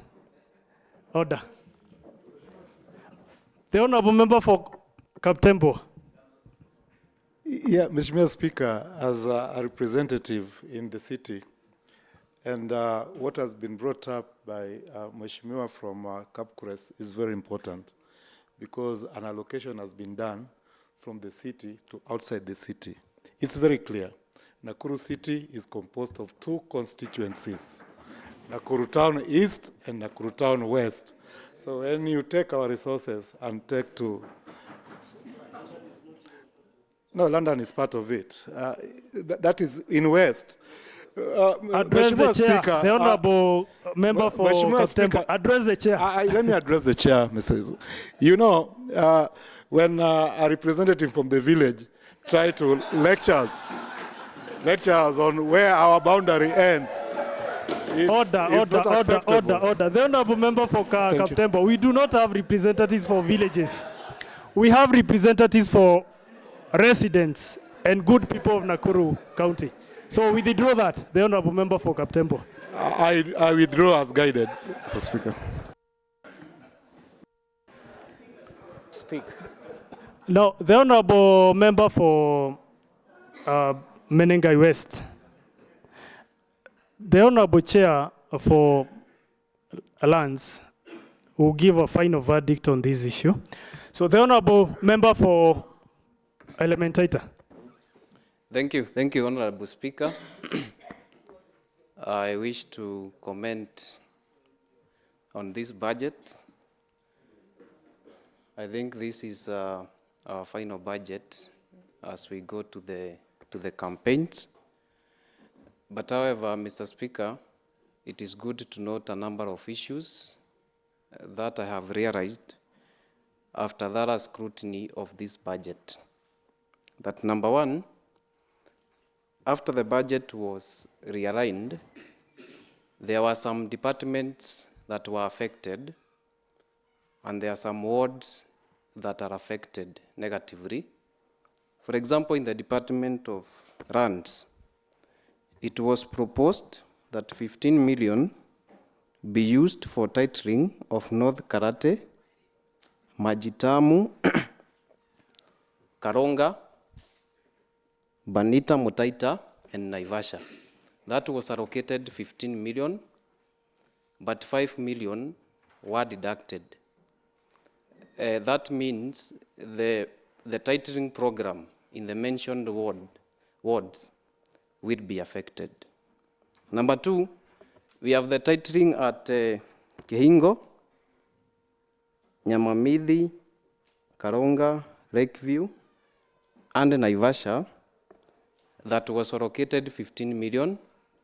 However, 5 million were deducted, and the tightening program in the said wards will be affected. We have the service of Kabazi, Kibuja, Sorai, was allocated 5 million, 2 million were deducted, therefore means the service of those wards may be affected negatively. In the Department of Health, we have the purchase of medical and dental equipment for Kuresoi Level 4. It was allocated 37 million and 10 million were deducted. So in Kuresoi, I think South, we have Amaro, Keringet, Kiptagich, and Tinet wards that may be affected because that project may not be realized, may not be done fully. Rongai Level 4 Hospital, we have the purchase of medical and dental equipment.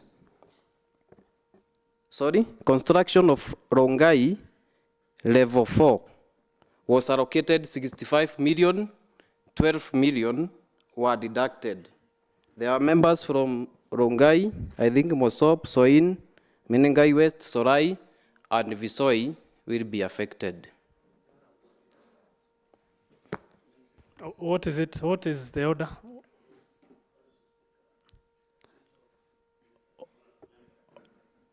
Thank you, Honorable Speaker. You know, when the member is talking about what's to be affected, we have not yet seen the BQs.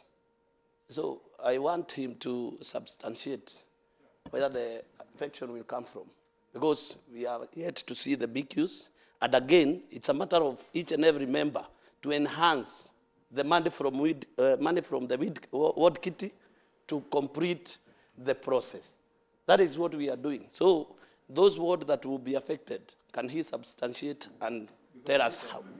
Order.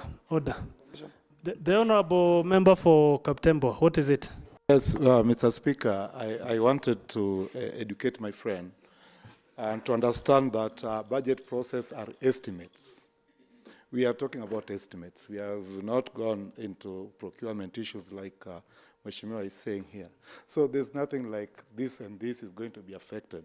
If the members of the budget committee saw it wise to introduce new voted, and reduce proportionately from where they thought that could have been slightly exaggerated, they had the right to do that, Mr. Speaker. The Honorable Member for Elementator, allow the member for Elementator to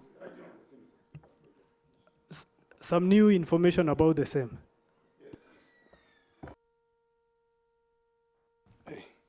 Mr. Speaker, it is good that we are now, if you are contracted this during these elections, you are now 4 years old.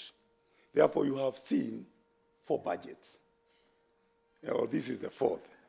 And that means, Mr. Speaker, that if you belong to a committee, you know the purpose. So, Mr. Speaker, this is the information. That executives brings what is called proposal, financial proposals.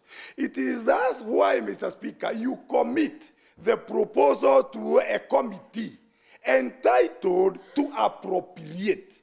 Therefore, Mr. Speaker, I know some of the terms may be mind-boggling, but, Mr. Speaker, this is what is it, that the role of the budget committee is to do appropriation. And after it has done appropriation, that is when a report is brought here. You can only now do the amendment further. You do not come lamenting as if you are reading lamentations in the Bible. Order. The honorable members, it's good to be clear. I've had members celebrating enhancement of votes. Yes. Why would the honorable member for Elementator be wrong when commenting on reduced votes? allow him to finish up, and then you will get your chance, honorable members. Allow him to finish up. Thank you, Mr. Speaker. You have indicated me that it is fair to celebrate some votes that were added. However, it is also fair to comment on some votes that were affected. Honorable Speaker, I am not talking about procurement. I am talking about the budget that was proposed. Because when 15 million was proposed to do titling in my ward, in the neighboring ward of the Honorable Anjohi, and that budget is downscaled by 5 million, then it means the titling program in the wards that are listed in that particular proposal may be affected in one way or the other. Finally, I was commenting about health. Kuresoi North, level 5, was 65 million was proposed, but 12.5 million. Mr. Speaker, can I be allowed to complete? Honorable Chair, budget.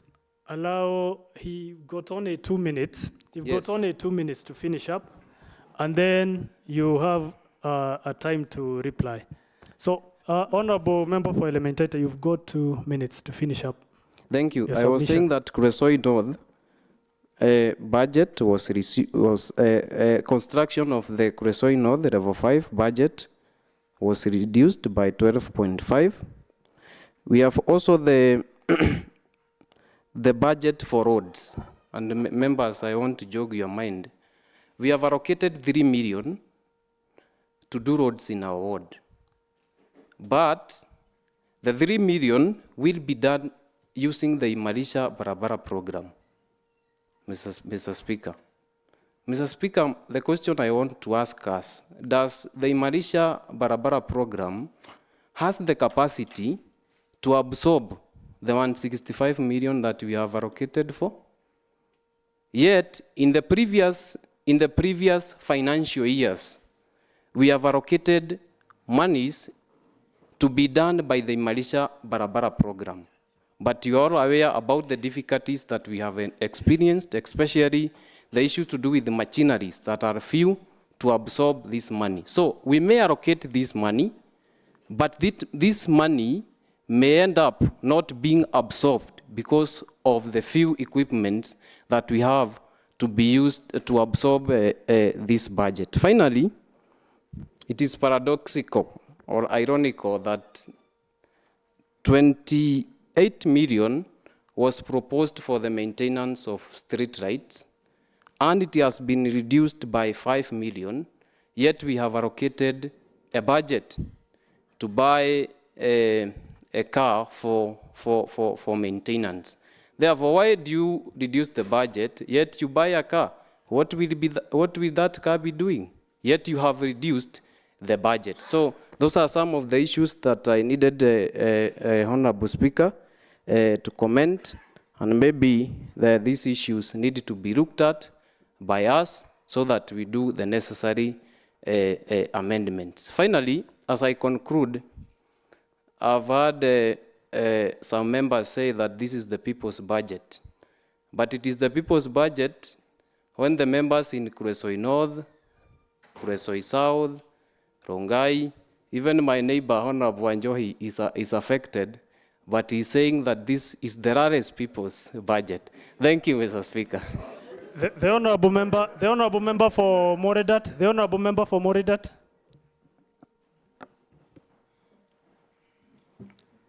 Mr. Speaker, my name is PM Joroge, the representative for Moredat Ward, the third, and also the chair for Education Committee. Mr. Speaker, the incidents at Utumishi Girls was quite unfortunate because in that fire tragedy, we lost 16 girls, we lost 16 dreams, 16 seats have remained empty in their classrooms, and 16 homes are without their children. A very unfortunate incident. And Mr. Speaker, this should never happen again. Not in Nakuru, not in Gilgil, and not in the country. Mr. Speaker, I am grateful to this House because through our intervention, they have agreed to allocate 70 million so that we can put in place a functional fire engine. So that means, Mr. Speaker, the business community in Gilgil will be relieved because they will no longer lose their businesses to fire. And also, most of the residents will not lose their homes to fire, as it has happened before. I therefore want to use this opportunity, Mr. Speaker, to urge the county government and also the procurement department to fast-track this budget once passed to ensure that this fire engine is ready before December. Secondly, Mr. Speaker, you understand that recently I sponsored a bill that was passed in this House, a bill on bursary and scholarship fund, which transforms educational financial support so that it can move away from political favor to become a legally protected right for our children, especially the needy ones. Mr. Speaker, this House has agreed to set aside more than 500 million, which is $500 million, in terms of bursaries, so that we can ensure that the needy students who deserve support have an opportunity to school so that they are not sent away from schools due to lack of school fees. Mr. Speaker, you understand that the economy is not doing well and most families have very low income. Therefore, this kind of financial support in bursaries goes a long way in supporting those families that need to educate their children. Lastly, Mr. Speaker, in this House, I am also on record having sponsored a bill on school feeding program fund, school feeding fund bill. Mr. Speaker, that bill provides a legal and financial framework to ensure that there is provision of uji to our young ones across the county in all the 1,078 ECD centers.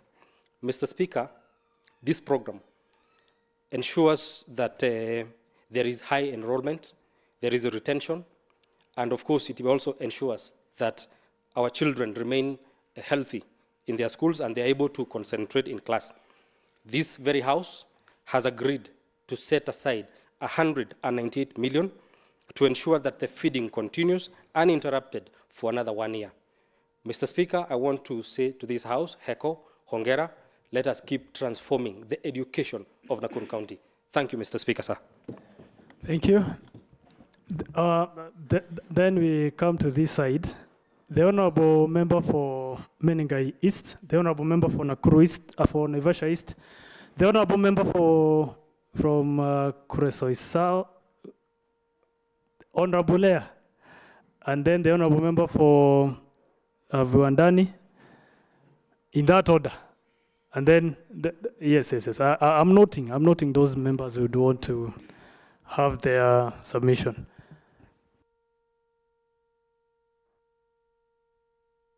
Thank you, Mr. Speaker. I'd like to support the motion. Mr. Speaker, I'm worried to hear that one of the members saying this is not the people's budget. And may I say this is the people's budget with the priorities of Nakuru County. And Mr. Speaker, there is one area I wanted rectified, area to do with, because I'm the city caucus chair, Mr. Speaker, of which I have seen a project construction of 0.8 kilometer Orivin Loop Road. Mr. Speaker, Honorable Member for Menengai East, proceed, because that will be taken care by the chair roads. And already the Speaker had given directions to that. So before this sitting or this plenary is through, we would have had an opportunity to know where boundaries are.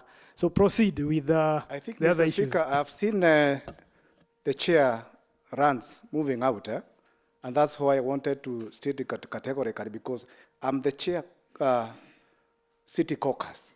And Mr. Speaker, we have 11 wards in this city, whereby Olivine is in Menengai West, in Logai sub-county, Mr. Speaker.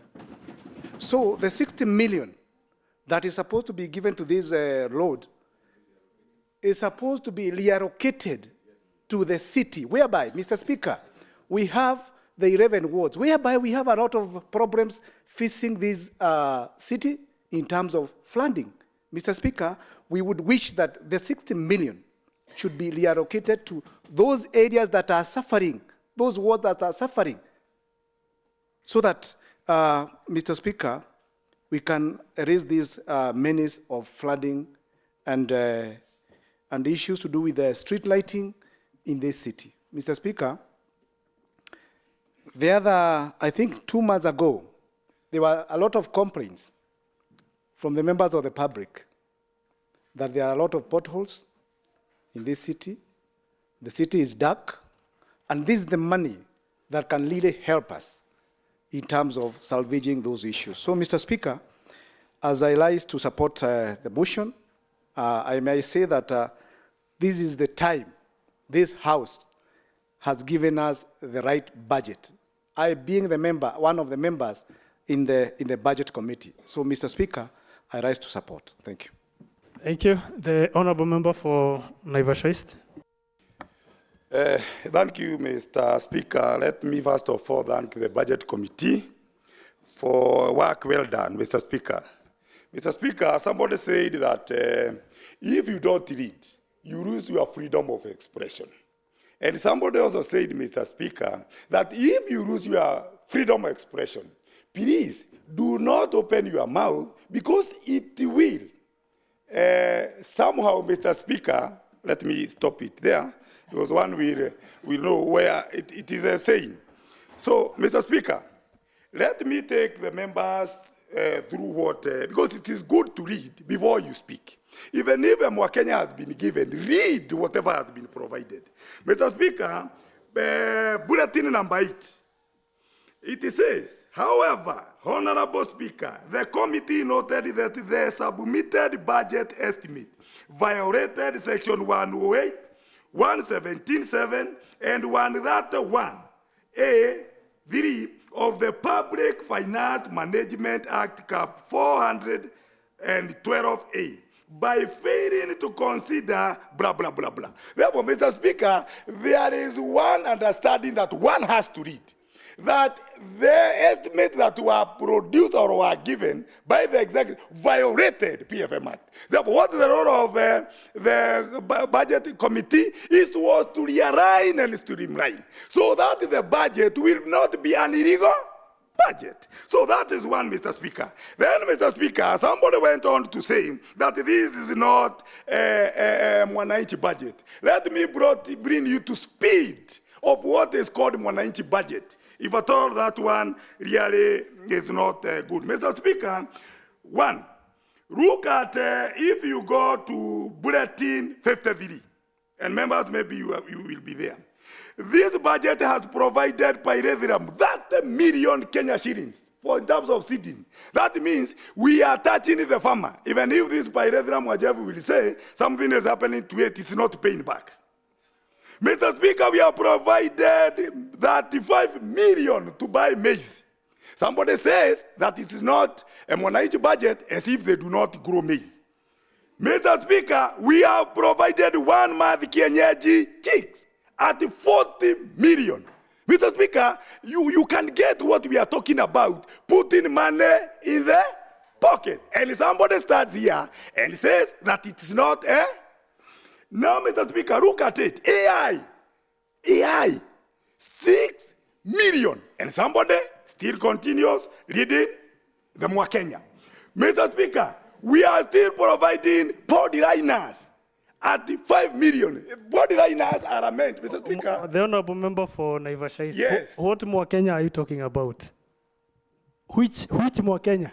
You know, I don't want to mention a member. I'm talking about a member who said that this is not a people's budget. Maybe the Mwakenya was wrong. Therefore, Mr. Speaker, body liners, Mr. Speaker, are meant for irrigation. So that one, Mr. Speaker, touches that. Mr. Speaker, fishing gear. For those who come in Barut and maybe in Naivasha and the rest, 2.5. And then somebody continue saying that. Mr. Speaker, maybe we have gone to what the third was saying, PM. We have provided 2 ECD teachers. Mr. Speaker, what we are doing is that we are touching the runners, the young runners. You remember, Mr. Speaker, during our time, we employed 6. This time we employed 3. If you add these 2, we have employed 5. Aren't we doing well as an assembly? Mr. Speaker, look at it. When the last regime that I was in, we had 2 million for bursaries. Right now we have added, now it is 4 million. And somebody tells you as if he has never benefited from bursaries, that this is not M190. And I think even those people who elected such people should tell them who is M190. Now, the last one, Mr. Speaker. So, total, Mr. Speaker, we have 4 million. Then the members will have enhanced. And that's why we talked about enhancement. Mr. Speaker, look at it. We have gone further and employed, Mr. Speaker, enforcement. If you look at the enforcement officers that we have in Naivasha, some of them are too old that even if somebody runs, even carrying ile kitu ya kufuka miguu, anajikokota. Kubeba hiyo tu ni kazi. So, Mr. Speaker, sasa tutaajiri watu wachaga ambao they can do that. Look at it, Mr. Speaker. After knowing, and this is very important, after knowing that El Nino is coming next month, ama mujesikia hiyo? El Nino are coming, and we have not made the roads. Therefore, we said that we put 3 million for emergency, such that if your roads will be bad, like when we went to former majority leader uko Mazishi, hatuweza kufika wengine. So this is what we are doing with the 3 million. Unaona? Hiyo 3 million, barabara ikiharibika unafanya nini? Utauda. And somebody tells you that it is not, and yet tulishindwa kufika Mazishi kwa wodi yake. Therefore, Mr. Speaker, this is exactly what you're saying. But, Mr. Speaker, let us take this as a notion, NB. There is a big problem with debt. Tumeweka 300 million za kulipa deni, lakini ukiangalia kwa hiyo budget, tena tulikuwa tumelipa budget kwa supplement, tulikuwa tumelipa debt kwa supplementary, utaangalia na sasa tena ukiangalia hiyo bulletin 16, from 16 going downward, tulikuwa tumelipa hawa watu. So, Mr. Speaker, hii 300 million, unless it is explained well, I don't think we need to do that. And I think we need to take this 300 million, Mr. Speaker, to ajiri madaktari. Because we cannot keep continuing paying debt, na hatuoni ni nani tunafanya nini. Mr. Speaker, note that even we have gone further. We have introduced 10 million to do magos. You know, I was wondering, where do we grow magos in Nakuru? So, but now we have introduced, we are so, Mr. Speaker, tumekuwa werevu mpaka sasa tunaweza pada magos. Magos zinakuja, and I think they can come and introduce in our area. Because, and we should note that hii mago, isiwe ni mago ya mfuko ya mtu, hapo sasa ndio mwisho. The last one, Mr. Speaker, hii imarisha barabara. Hii 3 million per ward. Let us change the word imarisha. We say contracted. Ili barabara ikiharibika, contractor awe on site. Rather than waiting for this imarisha barabara, na katika ni kamoja, kameandikwa GK, kalikufa kitabu kanafufuliwa kama kwetu akajawahi fika. So, wacha tutoe hii, tuandike contracted. So, hiyo 165. And I think huyu chair wetu, chair wa nini, tumemsaidia, it was that 1 million. And now, he is part of the group saying it is not a Mwananchi friendly budget. So, Mr. Speaker, mimi nauga mkono. I know chair wa roads. Sasa uko nini na umechange maidi yako. The honorable member, the honorable Lea. Asante sana Bwana Speaker kwa huu muda ambao umeweza kunipa. Kwa majina ninaitwa Lea Serem, nominated MCA kutoka Kuresoi South. Miezi 2-3 zilizopita katika nchi yetu ya Kenya tumeshuhudia ukame katika nchi yote. Na vile tujuavyo, wananchi katika Kenya 3/4 ni wale wakulima. Na tukizingatia katika hili budget, wakulima katika hii pia kwa sababu ya hii ukame kutakuwa na shida mingi sana. Upande wa vyakula, mboga, kikazi, ajira ya kazi, kwa sababu farmers nyingi ama farmers kubwa kubwa, kuna wafanyikazi katika nchi yetu ambao wanategemea ukulima. Kwa hivyo mimi vile ninaona hii bajeti haijaveva mkulima sana. Hata ingawa ndugu yangu alikuwa anaguzia, lakini mimi kama vile mkulima najua vile mahindi imekauka, viazi vile zimekaukia shamba, maji, ukosefu wa maji, na jinsi nilivyosimama hapa, nasimama nikipinga bajeti hii kwa sababu wakulima wale wandogo wenye wako mashinani hawajazingatiwa katika hili budget. Kwa hivyo ninasimama kupinga hili bajeti. Asante. Thank you. The honorable member for Viwandani, then the honorable member for Barut, the honorable member for Shabab, in that order.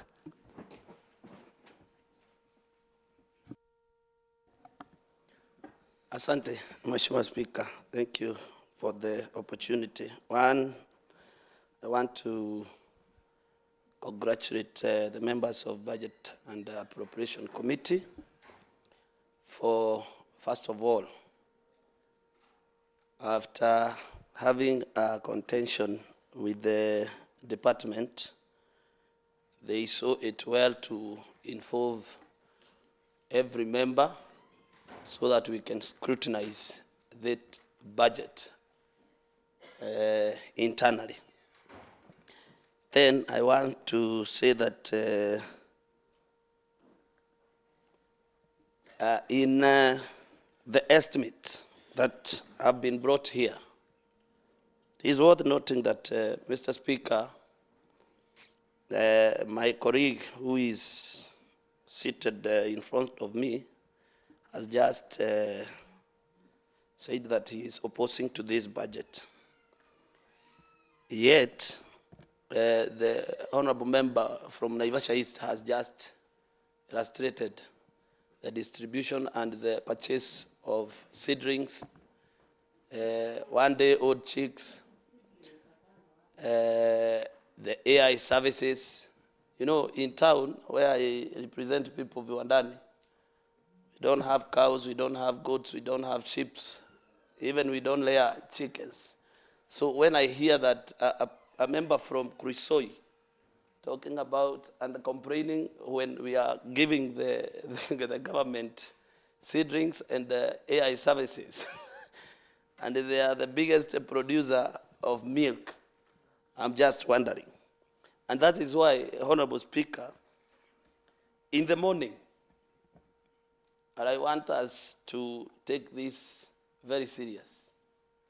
When we were seated here and you are chairing the plenary, some of them were in a contrary meeting without your knowledge. Chair. Honorable member, proceed. Proceed with the matter before the House. It is also a matter in the House because that is disrespecting the chair. With, you know, Chair, when we go to committees, it is with your, within the character and with your information. Honorable member for Viwandani. Okay, let me proceed. Okay, let me proceed. But it's worth noting that, Honorable Speaker. Mr. Speaker, I just want to say one thing. What is it, the honorable member for? The dignity of this house should be respected. And you cannot say that some members were out and you don't know where they were. Like me, I was stuck somewhere because I had a challenge with my vehicle. So you withdraw the statement. Order members. The honorable member for, the honorable Ali Hassan. Thank you, Mr. Speaker. I think it's important that we follow the rules and orders of this House, and it's important that the honorable member substantiate that where were other members. It's important that he tells us our members wengine ambaye anadhani walikuwa wapi and nani kina nani. Thank you, Mr. Speaker. Honorable members, the honorable member for Viwandani, I will allow you tomorrow during the sitting to substantiate where the members were. Thank you, Honorable Speaker. So that for now you proceed with the matter before the House. Thank you, Honorable Speaker, and I will do it.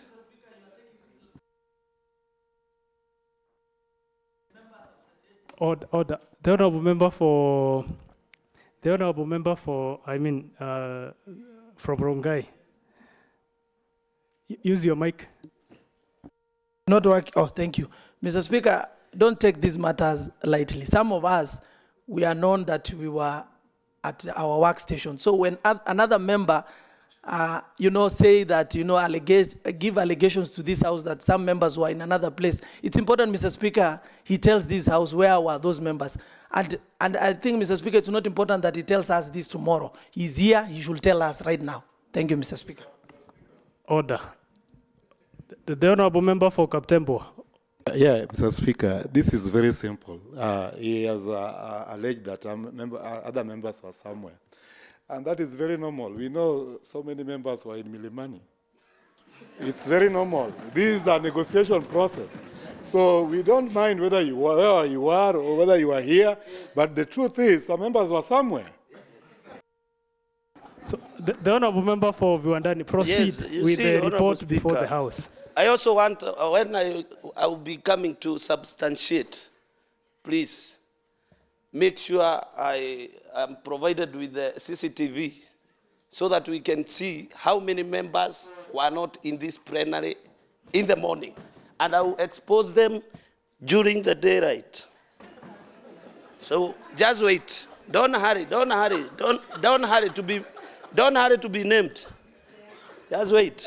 Proceed. Okay. The honorable member for Viwandani. This is you've got 2 minutes to Thank you. finish up. I'm also winding up, Honorable Speaker.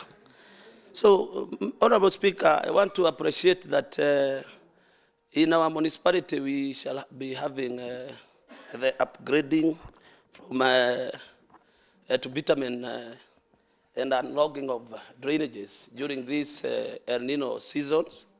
And I also want to pray for those who are in the rural areas that may God help them, because when I see Honorable Nene, and the last time I saw him standing here, he was requesting a statement from the Chairman Lords about the G2G Marisha program that Graders has broke in his ward. Governor herself was not unable to reach to the grave.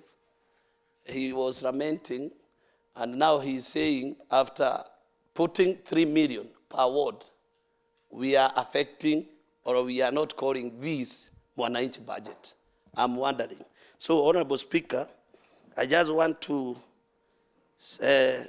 support this bill, also with such amendment from Honorable Wajef, and also to say that it is not worthy to buy pyrethrum, which for the last 4 years has not worked, and avocados, which has not worked well, yet we have a double allocation of debt to be paid by the county.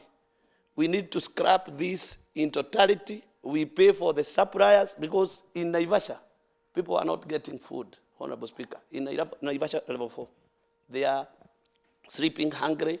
There are no medicines. So we need to be serious and realign this budget with the fiscal strategy paper. Thank you, Honorable Speaker.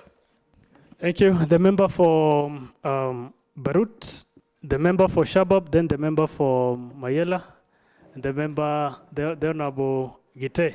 And then I'll go on my, and the Honorable, before I go on my left, the Honorable Ivrin. Asante sana Mheshimiwa Spika. kwa hii nafasi ambayo umenipatia. Kwa majina naitwa Mheshimiwa Kirui kutoka Baruti. Kwanza ni kushukuru kwa hii nafasi na pia kushukuru komiti hii ya budget kwa kutuletea budget safi. Budget ambayo hatujawahi shuhudia tangu tuingie kwa hii bunge. Na nimekuwa nikijiuliza maswali Mheshimiwa Spika kuwa ni nini hiyo ilikuwa imefanya hii miaka 3 ile ambayo imepita hatukuwa tunajielewa kwa hii nyumba. Naona sasa mambo iko sawa, budget iko nzuri na tunaisupport kwa sababu Mheshimiwa Spika ukiangalia hii bajeti kuna pesa ambayo tumeongezewa. Pesa ambayo tumekuwa tukiuliza kama wajumbe County Assembly ya Nakuru ya barabara. Tumekuwa tukitenga pesa za imarisha. Kwa mfano kama Baruti nimeweka 4 million na pia tumekuwa tukiuliza executive pia waongezee zao. Lakini pia tunashukuru kwa sababu saizi tuko na milioni 3 zaidi na itatusaidia zaidi kuunda zile barabara ambazo imetusumbua kule mashinani. Pia kuna pesa ambazo zimeongezwa ya basari. Mheshimiwa Spika, tukiingia kwenye bunge, basari kutoka executive ilikuwa shilingi milioni 2 na saizi tukiongea ni shilingi milioni 4. So kwangu kama Baruti nitakuwa na shilingi milioni 11 ambapo itasaidia wanafunzi wengi zaidi kuweza kupata elimu.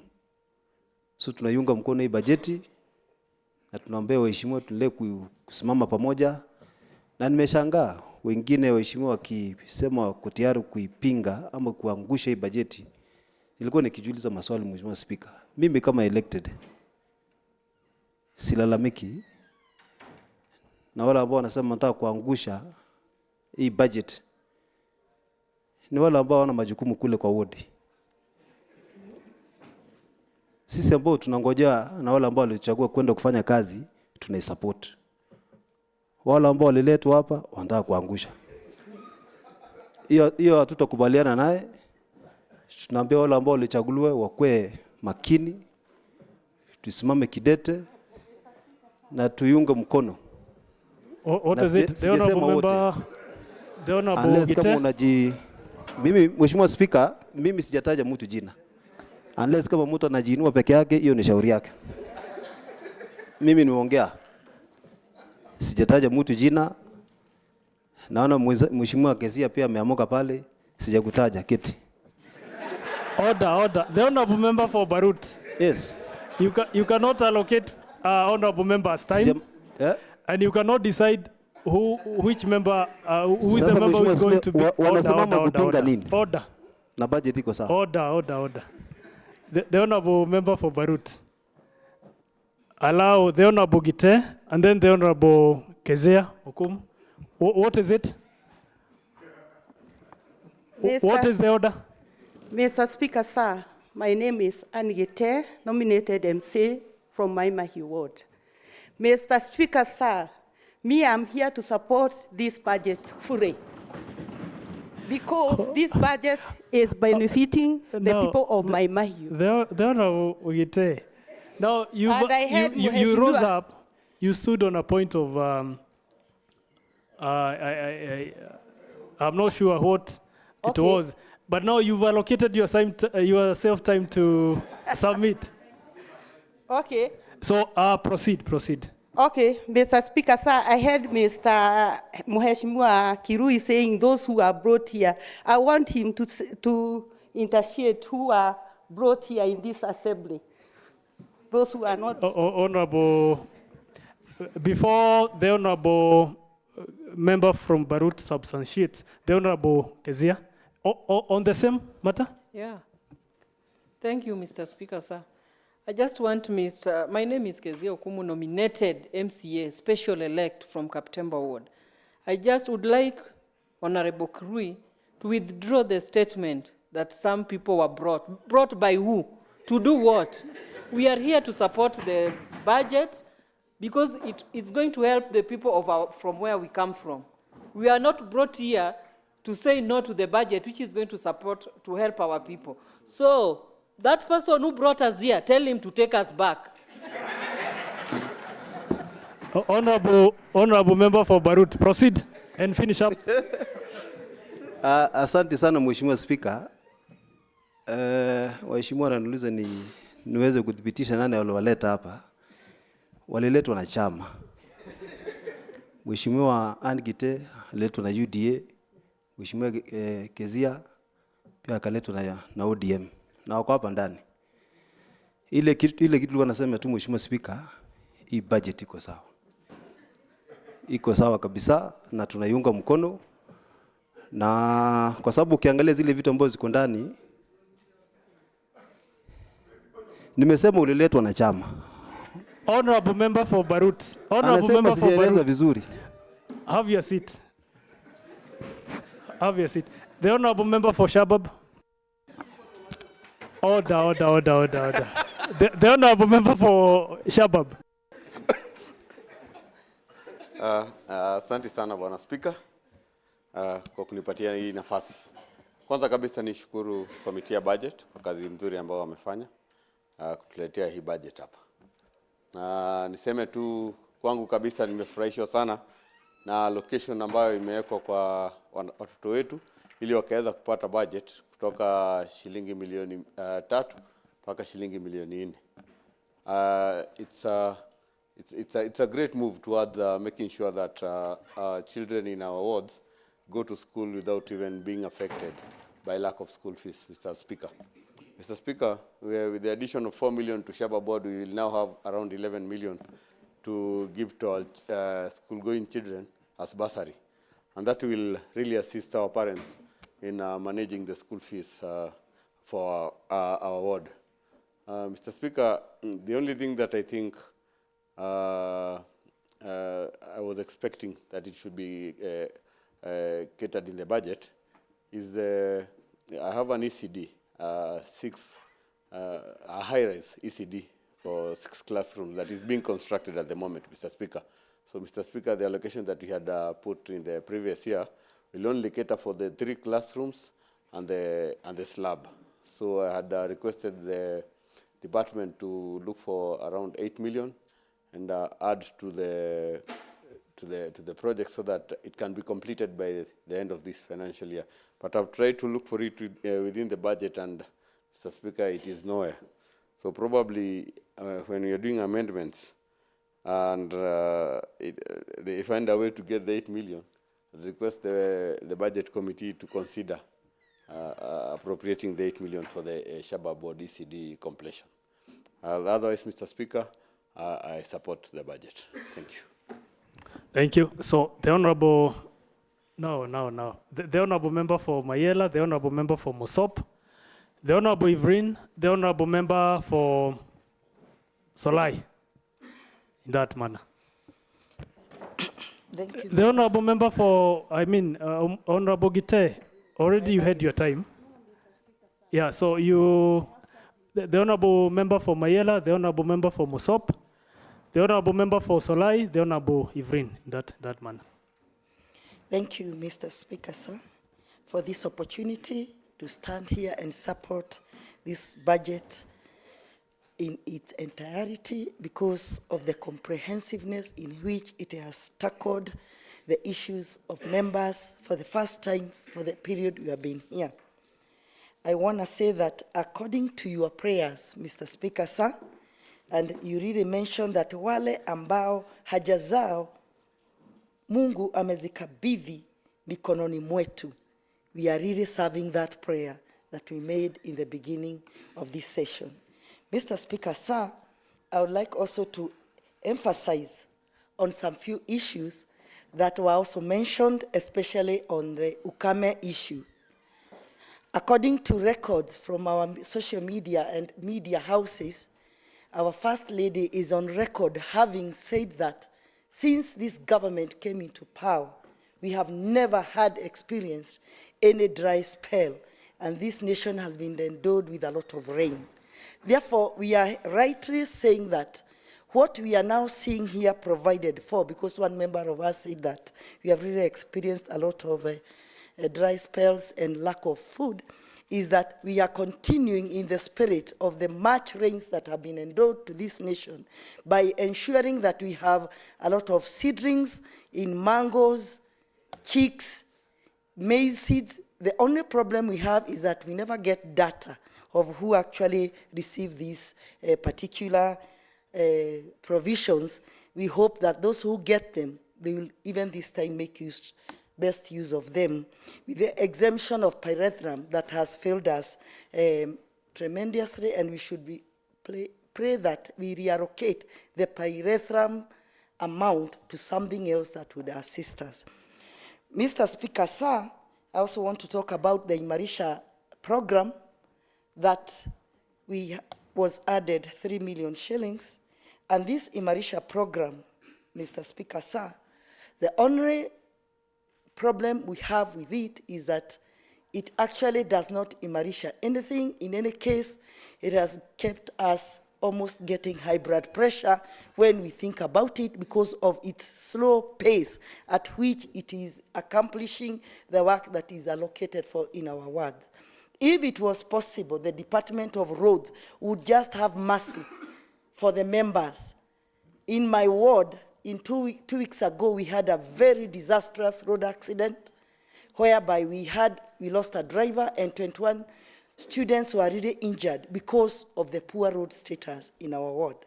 Mr. Speaker, sir, I believe that if this Imarisha was done maybe through kazi kwa vijana, kazi, or something that would actually empower the people, would be of great use. Anyhow, I appreciate that we have 3 million, and it is upon us and the committees and the members to make sure that these 3 millions are put into good use because of our members, and especially our areas.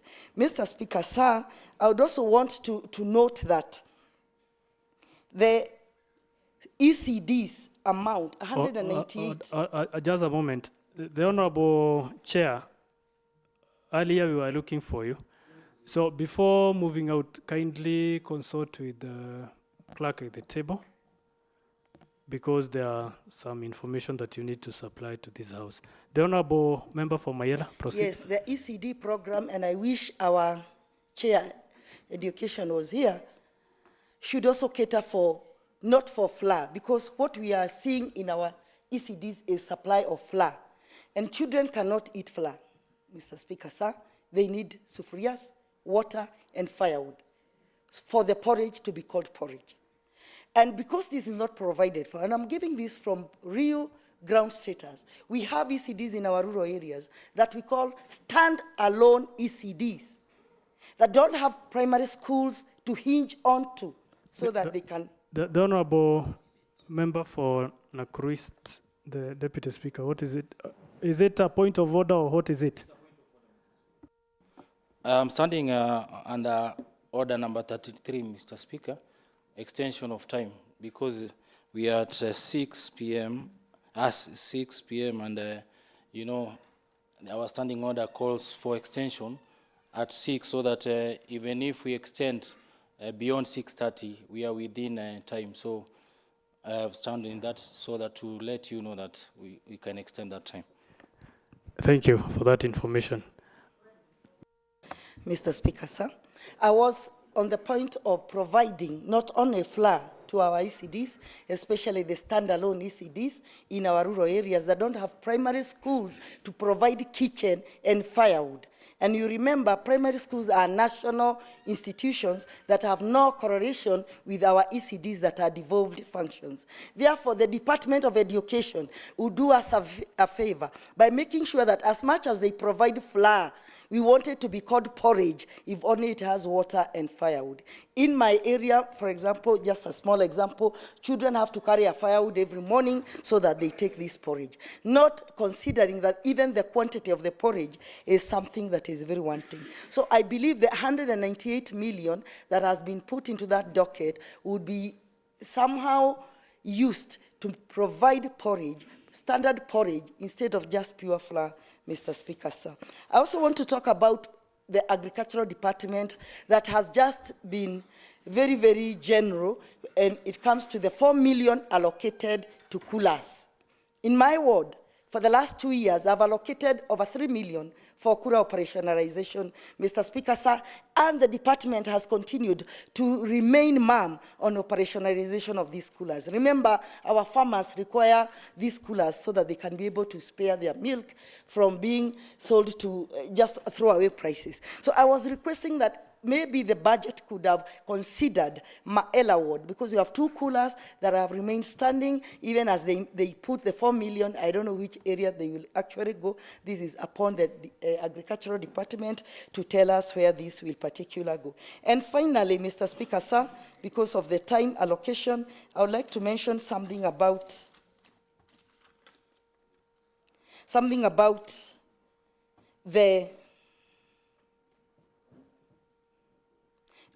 the policy, the 300 million, Mr. Speaker, sir, that were put for debt resolutions. Kindly, members consider it as an amendment, even as we adopt this document.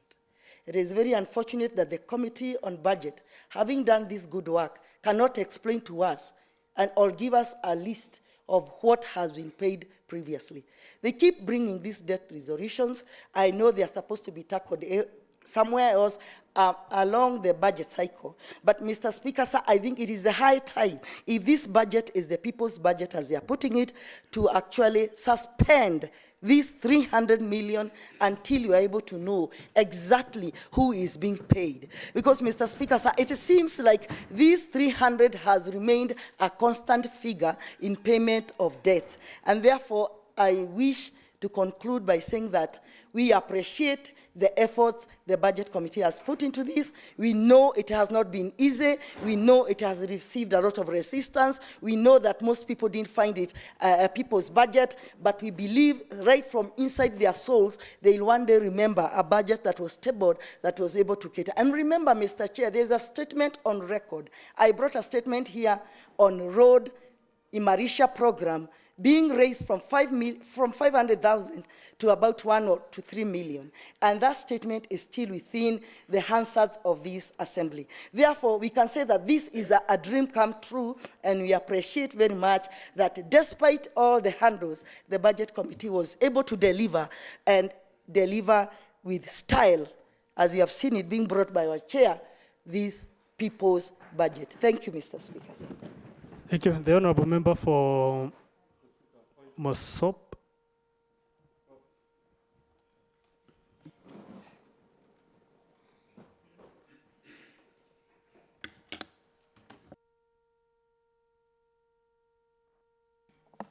Thank you, Mr. Speaker. I've had the debates about our budget, the so-called hyped budget, the people's budget. And I personally, when the time comes, Mr. Speaker, would wish to maybe bring in some few highlights of what you are seeing in terms of some voters that were actually reduced, Mr. Speaker. For it to be complete, because of course there is no document that has ever been perfect, but we always try to soberly try and perfect a document. There were some reductions within the budget that were done. And this one I was just speaking to myself in terms of salaries deductions. When you go to, Mr. Speaker, like county treasury office, there was some quite a good sum of amounts that were reduced. I may not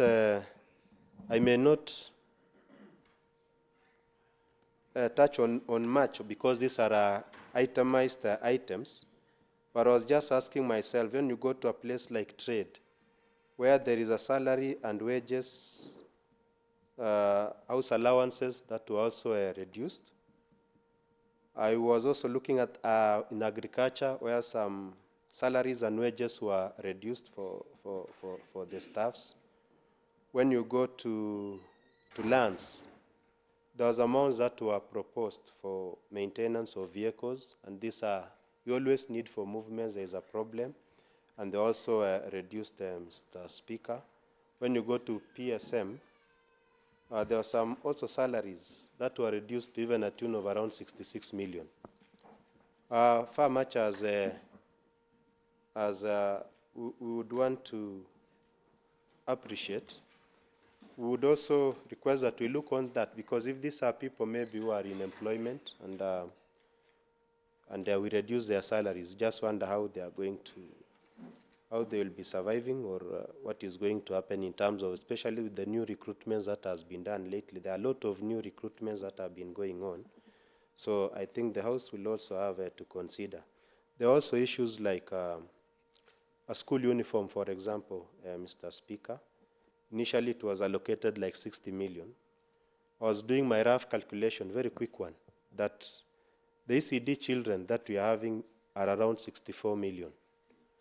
So when we reduce to around 40 million, that's roughly, it means we may be buying a full uniform at around 600, which does not appear so practical, Mr. Speaker. So maybe the House can put that one for consideration, so that even when we put forth money in the final budget, the real budget, such factors can actually be considered, Mr. Speaker. Otherwise, on issues of roads, and I think my colleague has left Karanja, who was in my ward at some times and failed to find himself. Actually, Mr. Speaker, just as an information, it was a burial.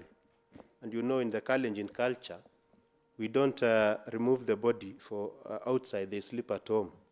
We don't remove bodies until around midday, especially. That was a very elderly burial. My colleague was there very early at 8 with this pro box, and he was complaining of the roads. He was there very early, even before the body was removed.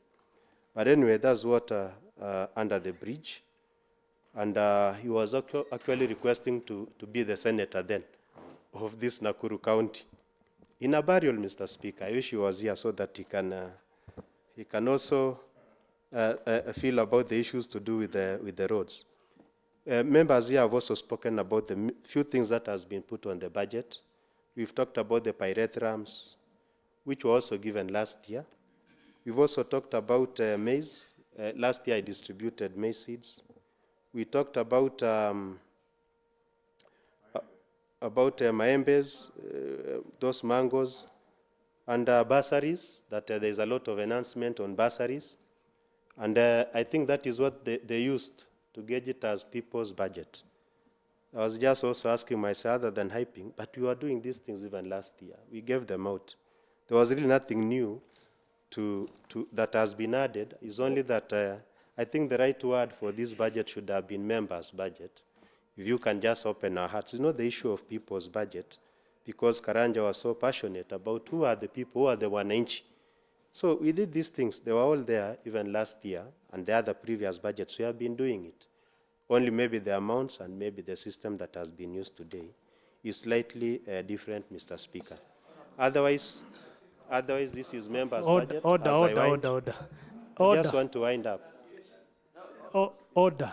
The honorable member for Mosop, finish up. You're through? Yeah, thank you. I'm almost through. Hold your peace. So, the honorable budget chair, you moved the motion. He's misguiding the House in which manner? Thank you, Mr. Speaker. Mr. Speaker, I want it to be on record in this House that the Budget and Appropriation Committee, of which Honorable Ragat from Mosop sits, has not removed even a single coin from the uniform, Mr. Speaker, sir.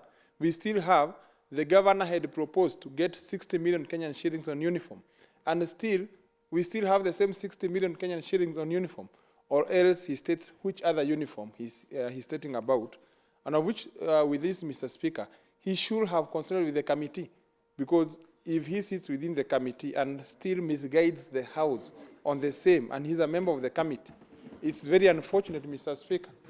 Mr. Speaker, on the same, Mr. Speaker, when he states... Honorable members, now you see when you stand up, and the chair who moved the motion, allow him. So the chair, be brief, because eventually you have your time to respond to all the matters raised.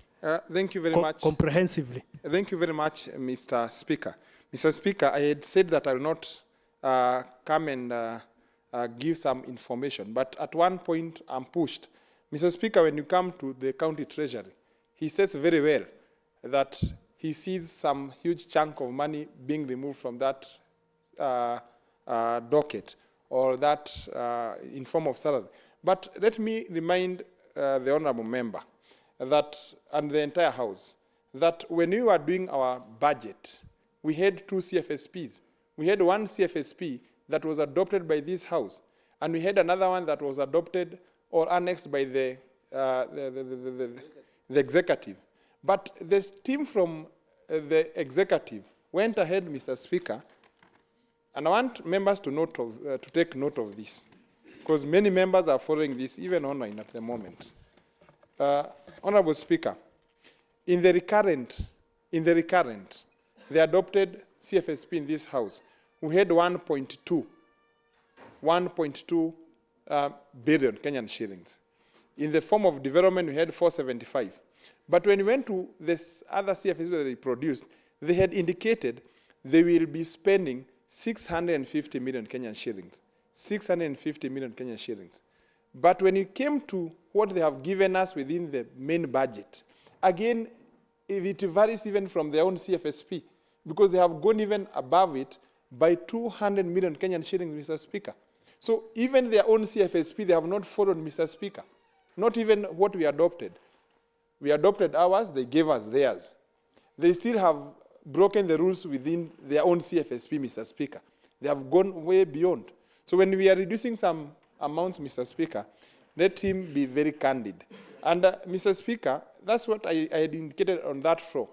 On this floor, we have all the documentation, vote by vote, Mr. Speaker. And if by the extension of this house, we can go vote by vote, what was reduced, Mr. Speaker, here, I think the people of Mosop will be worried. Thank you very much, Mr. Speaker, sir. The honorable member for Olkaria, what is it? Mr. Speaker, just a clarification. When I listened to my fellow leader, former majority leader, when he spoke of this is not people's budget, but members' budget, I think it's important. I need to be clarified. We need clarification. Which members is he referring to? Is he referring to members of this assembly that this budget is meant for us, or this budget is meant for the people? Because it must be clear, Mr. Speaker. We come here, for example, I represent members of Olkaria. And so when I speak on behalf of the members of Olkaria. And that's why I've been sent here. So can we get clarifications? Whose members is he referring to? Honorable member for Mosop. Just a minute, Honorable Speaker. Just a minute. Also, the honorable member for Viwandani. Yes, Honorable Speaker, we want... you had your time. I just want to get a clarification from the member. What is the work of the Budget and Appropriation Committee? Where he sits? Is it to just sing the song that has been started by executive, or is to align the budget within the spirited role of the CFSP of this, which was adopted here? Just that clarity, so that we can know whose budget is this and why. Honorable member for Mosop. Thank you, Mr. Speaker. I would just want to inform through the chair budget, that we are not in war, and we are not actually quarreling. I was only putting forth a point, and I don't want to open other Pandora's boxes by trying to explain what I had said, because I actually knew what I was talking about. If we looked at what we had in the morning and what we have at this particular time, I know, and please, for the sake of the House and the innocence of members, we would not want to go that direction. And it was just simple. If it has been returned, there is no war and there is no quarrel about it, unless you want us to now go the other direction. Proceed, honorable Thank you. member I for think, Mosop. Mr. Speaker, you understand what I'm talking about. It is a very innocent, and you don't want to pick the house into that. Number two, and I would wish... The Honorable Member for Kaptembo. So today you've really raised up on so many matters of...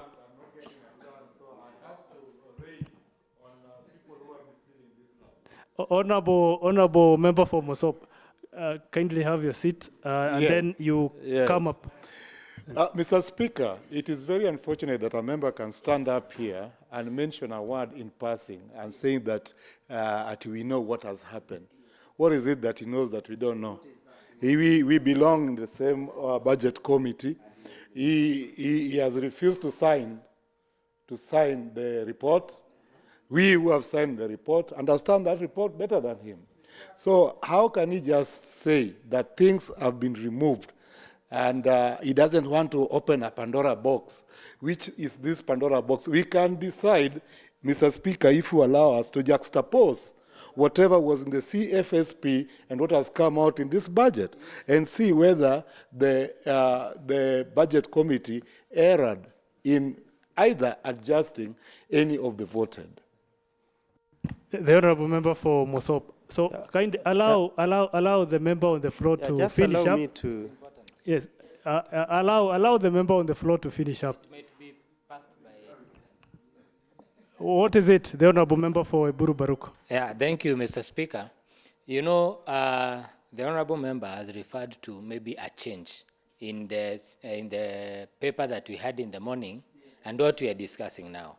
We need to know, is what we are discussing what was tabled? Because at some point, our screens, there were a change of reports as we were going on, what was alluded by Honorable Muraya. So we need to know what we are discussing. Is it what was tabled in the morning, or are we discussing a foreign document? The Honorable Member for Mosop. Thank you. I would, Mr. Speaker, add a right of reservation for the sake of the House.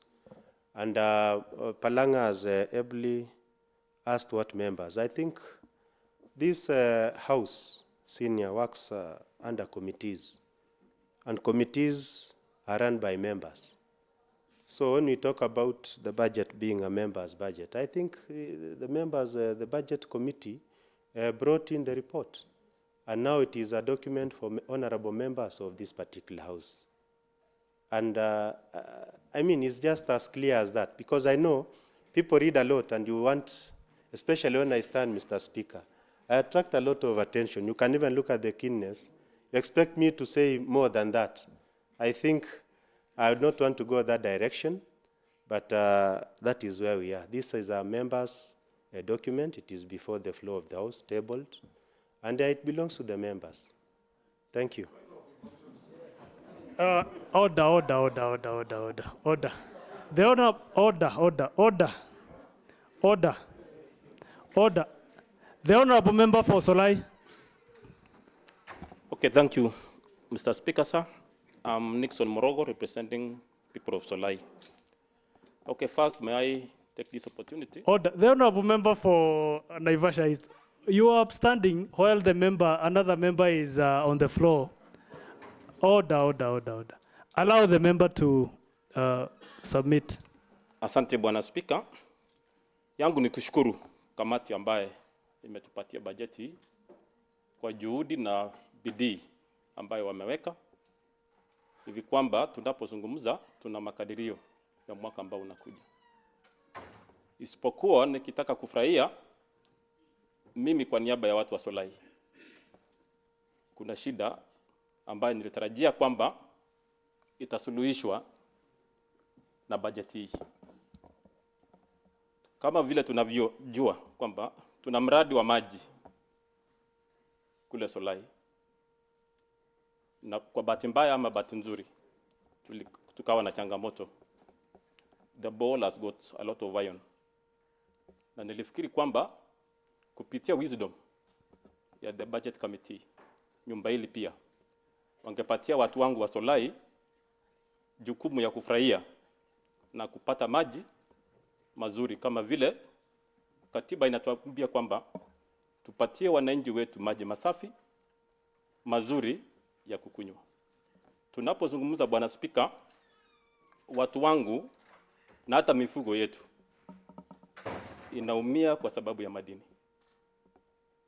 Najua kwamba bado tunaweza kupata fedha kidogo ambayo itasaidia watu wa Solai. Kwa hivyo ninaomba kwamba wakati tunafanya the amendments tuweze kuprovide kitu ambacho wana Solai pia wanaweza kufurahia. Asante Bwana Speaker. Thank you. The Honorable Evelyn.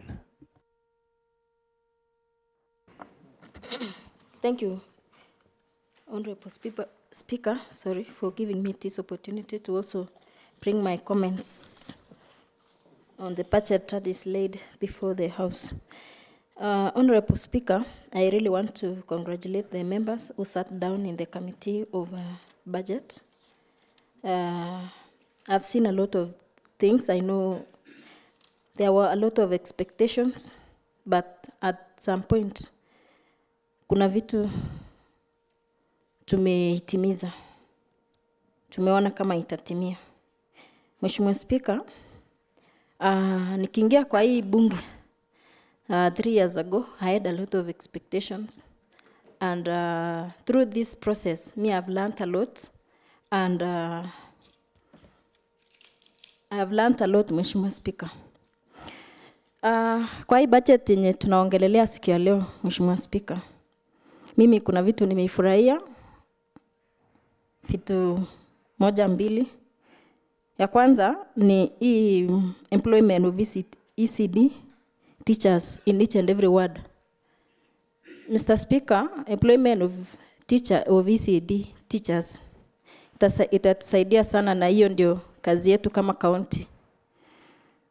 Empowerment of PWDs kwa hiyo pesa yenye wamewekewa. Mimi kama mwakilishi wao ningeomba iharakishwe ndio hawa walemavu wafaidike. Mheshimiwa Speaker. Mheshimiwa Speaker, kuna pia hii allocation ya fire engines. I'm really happy because hiyo itatusaidia, haitasaidia mtu mmoja na itasaidia kaunti mzima. Mheshimiwa Speaker, kuna pia bursary enhancement in each ward. I also congratulate the members, the budget committee. Kuna hii imarisha barabara, Mheshimiwa Speaker. Pesa pia imeongezwa. Tunaomba tu iharakishwe ndio ifaidi mwananchi, ifaidi wananchi. Asante. Thank you. The Honorable Member for Eburu Baruk, then the Honorable Member for Menengai West, in that order, then I go on my left. Thank you, Mr. Speaker, sir. Talitha Kumi, that is a phrase that Jesus used when he raised Jairus' daughter. I don't know whose daughter this assembly belongs to, but finally someone told the assembly Talitha Kumi. Mr. Speaker, I stand to support this budget, this proposal, this report of the Budget Committee for 3 reasons. Number one is because it is based on legal grounds. It has been matched with the CFSP. It is important that as a House, we need to legislate on matters, making sure that we are doing it in a legal way. So that is the first reason. The second reason, Mr. Speaker, is that in a saying in one of the local languages, is that if it gives birth, I don't know what they are talking about, but they say if it gives birth, it has to suckle both. And if give birth to twins, it has to suckle both. I don't know how to say it in English, Mr. Speaker. But in Latin it says, but it is in Latin. But Mr. Speaker, I just wanted to put it in English. For that reason, Mr. Speaker, the people who need hospitals are the same people who need roads. The students who need uniforms are the same students who require teachers. The same people, Mr. Speaker, who want some allocation for the cities and for the trade are the same people who require fire engines to take care of those buildings. So, Mr. Speaker, I think we have given birth to twins. we have to circle both. And by this, it means that one has to give for another to receive. Mr. Speaker, I support the allocation of 3 million per ward for Imarisha program. It is a principle even in the Bible that he who has, more will be added. And he who does not have, even the little that they have will be taken away. And I don't know what is taken away because they didn't even have in the first place. But Mr. Speaker, to show the seriousness and the commitment for Imarisha Barabara, me, I have 8 million that I have allocated from my ward kitty. Getting a boost of 3 million from the HQ is an indication that they are supporting something that I have shown commitment, and the people of Eburo Baruk have shown commitment too. Mr. Speaker, we also have at the formative stages a bill in the Roads Committee that is currently we are discussing in the committee to allow for long-term engagement of contractors for maintenance of roads, such that we don't have to repeat the procurement process every financial year. If you are given a contract to maintain a road for a period of 3 years, then you can be called upon at any time. You know, tunaendanga mazishi, unaambiwa mheshimiwa, hii barabara imeanza kuharibika pale, ukitupea lori 2 tu, itatosha. Wengine pale wanakuambia tunataka lori 2 tu, but now you ask yourself, utatoa wapi hizo lori? For you to get those 2 lorries, you have to wait for a whole financial year. And if you go back to your pocket, you cannot be able to do that. So when we have at least an amount that is assured for every ward, then we can be able even to engage contractors on a long-term period to do the maintenance, such that before our roads get into a very dilapidated state, we can get a chance to do repairs. And for those who are in, the city and other urban towns, they can do the drainage works. Mr. Speaker, I'm also supporting because we need another track for repair of streetlights. Currently, we only have 1 track. It serves from Kuresoi to Maimahio. Mr. Speaker, the schedule, like today I was expecting it to start repair works in my ward. I'm told it has not come because it is required everywhere. It has been broken for the last 4 months. So people have been using unconventional ways to do street maintenance, including coming up with the makeshift ladders, which is a risk to the people who are doing the repairs, Mr. Speaker.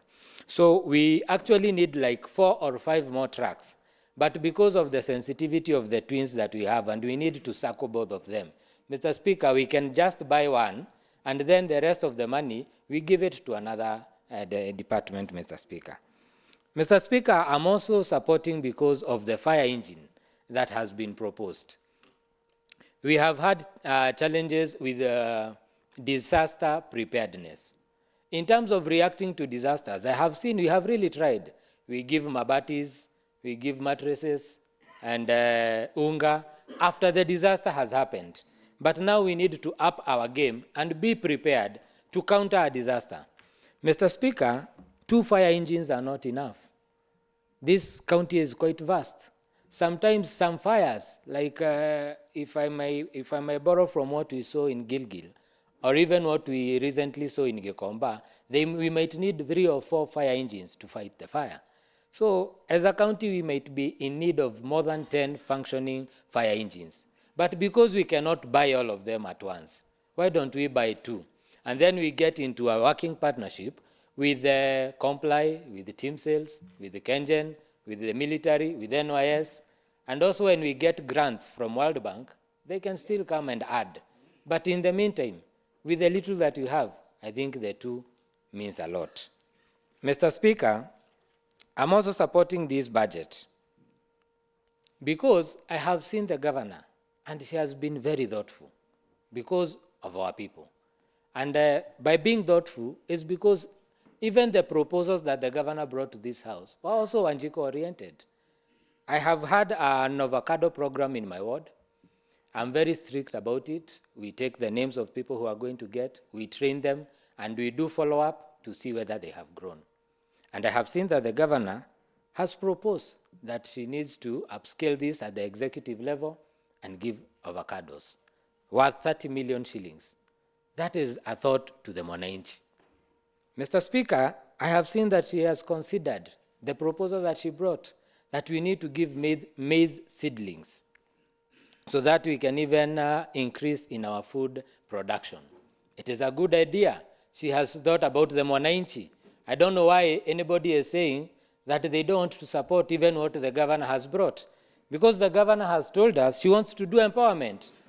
And she wants to empower the boda people. Mr. Speaker, the UDA government came into power. What is it? What is it? What information do you Mr. have? Speaker, for the sake of answer, I want to assure the member, we do not have maize seedlings. We have maize seed. You cannot have seedlings. Unless they are grown in Eburu Baroque. Thank you. That is a word. That is why he was a former teacher. I am quite taught there. The maize seeds. Mr. Speaker, I have seen that the governor has been very thoughtful. You know, the UDA government came into power riding on the boda riders, the small traders, and she has really considered them. She has put a budget for them. Those people who are saying that they want to remove that, why would you remove that? And it is here. Now we have considered the boda riders, we have considered the sheds, we have considered the fire engine, we have considered ECD teachers. This is a budget not just for Mwananchi, but for everyone, for the whole of Nakuru County, for the executive, for the assembly, even for you, Mr. Speaker. Mr. Speaker, as I wind up, the budget making process, money is a very scarce resource. It's a very scarce resource. If it were as we would wish, we would do everything at a single day. We would give enough money for everything, give enough money for empowerment, give enough money for construction of other facilities. But, Mr. Speaker, it has to be gradual. I realized that there was a member who was really concerned that some medical equipment had been reduced, some dental medical equipment had been reduced in a particular level 4 hospital. Mr. Speaker, that money went into making roads. It is so logical that for you to get to that hospital, you have to use a road, Mr. Speaker. Mr. Speaker, others went into street maintenance. I have suffered from toothaches, and they come at night. I don't know why. You need a road that is well lit to get to the hospital. One, you cannot put a horse, you cannot put a cart before the horse, Mr. Speaker. That is why we are saying we are balancing everything. I want to commend the UGI program, which is one of the flagship projects of the governor. She has indicated to us, and we can attest that we have seen an increase of learners from a graduate of 56,000 to 57,000. Right now, we are talking about 66,000 students. Mr. Speaker, it then goes without saying that in one ECDE class, you have about 70, in others 60, in others 70 learners. Mr. Speaker, it is only fair if, as we increase the number of learners, we increase the number of teachers, so that they can get the proper care that they need. And so by increasing the number of teachers, we are supporting the UGI program, because the UGI program is increasing learners and we are increasing the teachers. This budget is for everyone, Mr. Speaker. And as I finish, yes?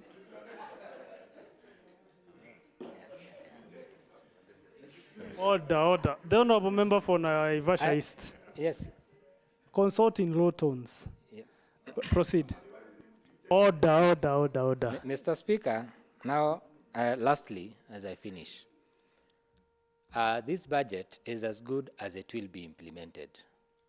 I call upon the chair implementation. I call upon the executive, which we really appreciate because of the fact that we have come, and even the effort that they have put to make sure that this budget has come out this well. We cannot fail to acknowledge the efforts of the executive we give them their flowers for making sure that we have come with a very good report that we are going to adopt as members. Mr. Speaker, now what is remaining is just for them to make sure that the procurement is done in good time and that we are able to implement this budget in the earliest opportune. I thank you, Mr. Speaker, and I support. Thank you. The Honourable Member for Menengai West.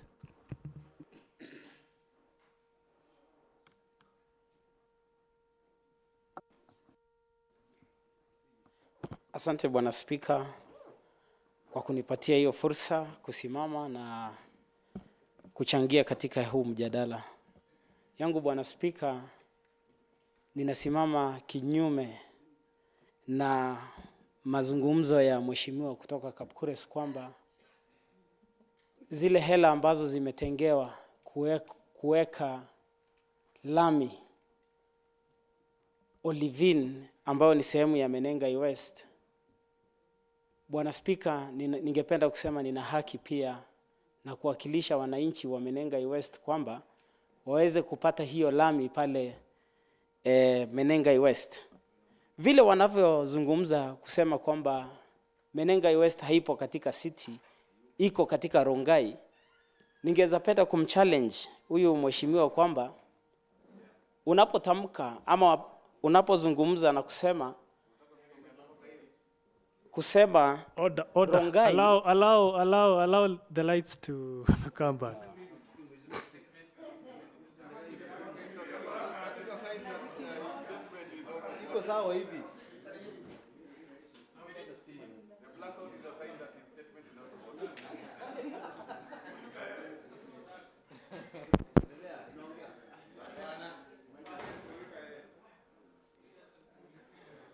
Bwana Spika, wakati tunasema Rongai, ningependa kuwaeleza kwamba vile wanavyofahamu. What is the information, the Honourable Member for London? Thank you, Chair. Because you had already ruled that the Chair lands will be able to give us the boundaries. I believe it is good we wait for Chair lands to be able to answer on that. Thank you. The Honourable Member for Menengai West, would you build your case around the fact that you're in Nakuru County, other than maybe addressing what will be shortly be addressed by the Chair? Ningependa pia kuchangia kidogo ili anapotoa verdict yake Mheshimiwa Palanga, angalau nimezungumza na ameelewa. Vile hawa waheshimiwa pia wanaelewa Rongai, ninatumai kwa mawazo yao wanaelewa Rongai the ni Honourable Salga. Member for the Chair Jailak, the Honourable Member for Waseges, you have new information to that?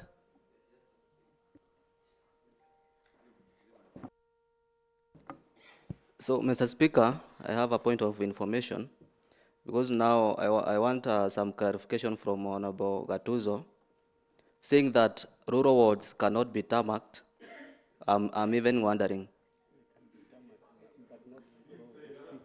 That money does not belong to the city. It belongs to the county.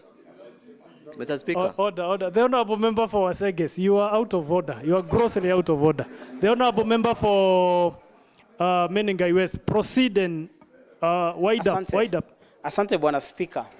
Vile ninavyosema ni kwamba wanapowaza kuhusu Rongai, kwa mawazo yao wanajua Salga. Lakini ningependa kusema ya kwamba kulingana na ramani ama GPS ninapoitumia kuanzia bunge hili hadi Olivin, na ukitofautisha na kuanzia bunge hadi Kapkures, tuko na utofauti kubwa sana. From the assembly to Olivin, which is more near than Kapkures, it is 3 to 5 kilometers away. Na pia Bwana Speaker, Bwana Speaker, I need your protection. Order. Na ukiangalia pia Order. Honourable Member for Menengai West, have your seat.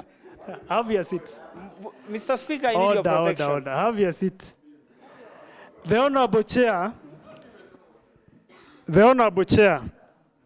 Mr. Speaker, Kapkures imetajwa, Mr. Speaker. Order. Honourable Member for Kapkures, have your seat. The Honourable Chairperson, Committee on Physical Planning and Lands. there was a question that was raised in this house, whether Menengai West, specifically the area of Olivine, is in the city, and you can give us the boundaries of Nakuru City. Thank you, Mr. Chair, Mr. Speaker. I know where it touches on resources. I would have even laughed and wished that Olukari is also within the city. But at times some records are very clear, and records cannot be mistaken for anything.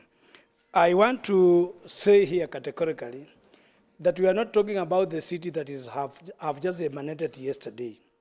The city has been in place for some time, and I'm happy that your Honorable Retoko is also taking notes and recording me verbatim. So I think I like saying I'm on records, and indeed I'm on records.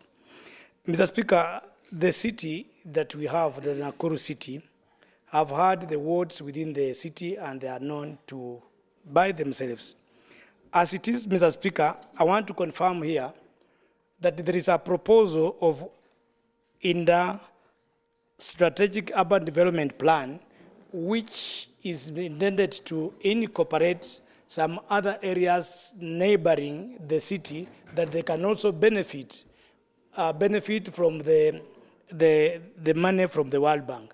But as it is, Mr. Speaker, there are some other wards that have been earmarked to benefit from the World Bank funds. But in regards to whether the Menengai East is within the city, the Menengai West, whether it is within the city, it's not within the city, Mr. Speaker. Thank you. Thank you, Honorable. The Honorable Chair, the Honorable... A point of information. Order. The Honorable Chairperson, the Honorable Chair, Committee on Physical Planning and Lands. So as such, would you clarify, Nakuru City, it's made of which wards specifically? So that now we bring that matter to a close. Not to what areas are intended into the future to be part of that. As of now, Nakuru City is made of which wards? Mr. Speaker, for purpose of records, I don't want to enumerate each and every, but it's made of Nakuru Town West and Nakuru Town East. Thank you, Chair. Mr. Speaker, just for information, and this also take note, that the discussion has been there, and Mr. Speaker, the other time I stood here complaining for us having lost some money from the World Bank. I just want to advise other members from the breathers that Nakuru City, as we speak, we have benefited from 830 million Kenyan shillings, which is coming. And I want to suggest that even at some point, we may be required to do supplementary budget. So my brother, those within the breathers, just stay put, talk to us, talk to the stakeholders. You will be incorporated because there is a lot of money that is coming around board. The Honourable Member for Mosop, what is Speaker, Though, Mr. Speaker, the answer is very exciting, considering what is there, is not the fact, Mr. Speaker. I would even urge the members, because they also have their phones within their own hands. You can even make use of the Google Maps to assist you know the boundaries of Nakuru City, so that we don't just get excited and clap. Well, actually, it is actually on records. Already the Chair, Honourable Member for Mosop. The boundaries. The Honourable Member for Mosop. Order. Mr. Speaker. Order. The Honourable Member for Mosop. Kindly have your seat. Kindly have your seat. Yeah. Order. Yeah, no, part of it is until Honourable Members, order. That is a city, part of the city. Order. The Honourable Member for Mosop. Order. Honourable Member for Mosop. Mr. Speaker, sir. Order. That is the Honourable Chair, Palanga, has given as it is now. And for now, that is what we stand with. The Honourable Deputy Speaker, proceed. Thank you so much, Mr. Speaker. Should I give my take or standing on? No, now proceed with the matter before the House. If you're, were you to give? Yes, I was just saying the member of from Musop was misleading the House. But the matter is, it has been closed. Thank you so much. Yeah. Thank you so much, Mr. Speaker, for giving me this chance to ventilate my issues. Order. The honorable member for Naivasha East and the honorable member for Mosop. Order. Let the exeges. Order. Let the exeges come to an end. The signs that you're putting across, let them come to an end. Okay. Thank you so much, Mr. Speaker. Such kind of things, they make the debate to be lively, and we thank members to be alive. As you can see the time, and members are still here, we want to appreciate them. However, Mr. Speaker, sir, allow me to give my views on this issue. I want to acknowledge the good work that has been done by the Committee on Budget, especially on exercising their mandate, which is to examine the county physical strategic paper and to realign it to the law. So, Mr. Speaker, sir, I think we are guided by law, and people should remove emotions from this conversation because we are here to guide. We are not here to target anyone, or it is not personal. However, we've been given this mandate by the people of Nakuru, and I want to say this is a Nakuru people budget. And I want to say the government of UDA came under the bottom-up approach. And this budget has really done that. Because when you hear that we have proposed giving those women in the village meko, watu wanatumia kuni, tuwapatie meko, is not a bottom-up approach. When we consider about border people, I know in the month of August, Madam Governor, she's going to give out electric motorcycles to border people. That is a people's friendly budget. When we talk about chicks, and we are in accounting this thing, Mr. Speaker, sir, since we came in, the avocado, the chicks and all that, we've given out a lot. And we want to say that this is a good thing to the people of Nakuru. However, Mr. Speaker, sir, I want to indulge in the issue that you've said. We put it to rest. I represent people from Nakuru Eastward, which is the gateway to the city, Mr. Speaker. This city was given a charter back in 2022, December. And we should not be told to look at the map. However, we should look at the charter, what the charter said. The charter said, stipulated the 11 wards of Nakuru City, and that includes Nakuru East. And I want to say, Mr. Speaker, as I represent the gateway to the city, the 60 million should be brought to Nakuru East because we have a place called Barnabas. It's the fastest growing. I am here to represent my people. So I am here to say on behalf of my people. Proceed. So you should not cut me. Mr. Speaker, sir, the people from Barnabas, Mzee Wanyama, we have not even an inch of tarmac, Mr. Speaker. So we should benefit of this. And I am here to support. We can even share. My brother from Kaptemba, we can sit down as brothers. We've been doing that. If I take that and you take 5, is that not enough for you? So, Mr. Speaker, sir, I want to say this budget, when we consider issues of street lighting and maintenance, it has been said here, Mr. Speaker, and I want to put it that members have been spending their own money to do the street lighting maintenance. And when we say that we are coming up with that vehicle, let us support this so that we can remove the hassle from members and support that we maintain our street lights.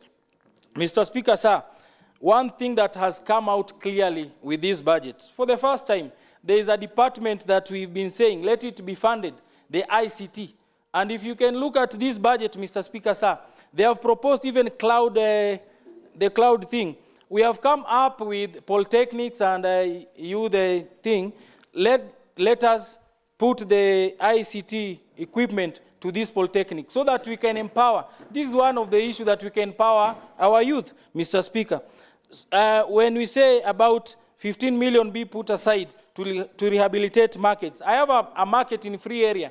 That market, when it rains, Those women cannot even enter in that market. So the 15 million proposed for the market rehabilitation, let's consider markets even in down our villages. So, Mr. Speaker, sir, I want to end my argument by saying a member stood in this honorable house and said she's going to say no to this budget. I just, with humility, let us not have emotions and vote no to this, because you cannot vote no to a budget. You can only propose, because even if you shoot down this budget, it will affect everything. And one item cannot qualify to shoot down an entire budget.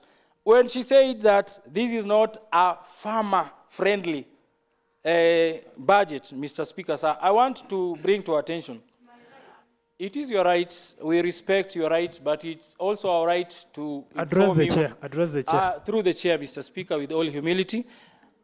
For a farmer to exercise the farming thing, there are 3 components that are required. One, it's land. That is a major thing. In this budget, we've put aside 302 million for issue to do with the land, and that entails titling and all that. So the ownership of farmers has been taken care of.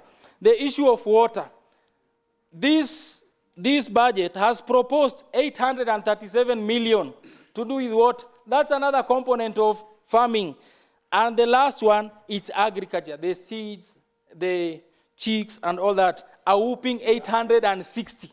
Mr. Speaker, sir, in totality, we are talking about almost 2 billion, almost 100 and something B. So, Mr. Speaker, sir, let us not shoot down this document.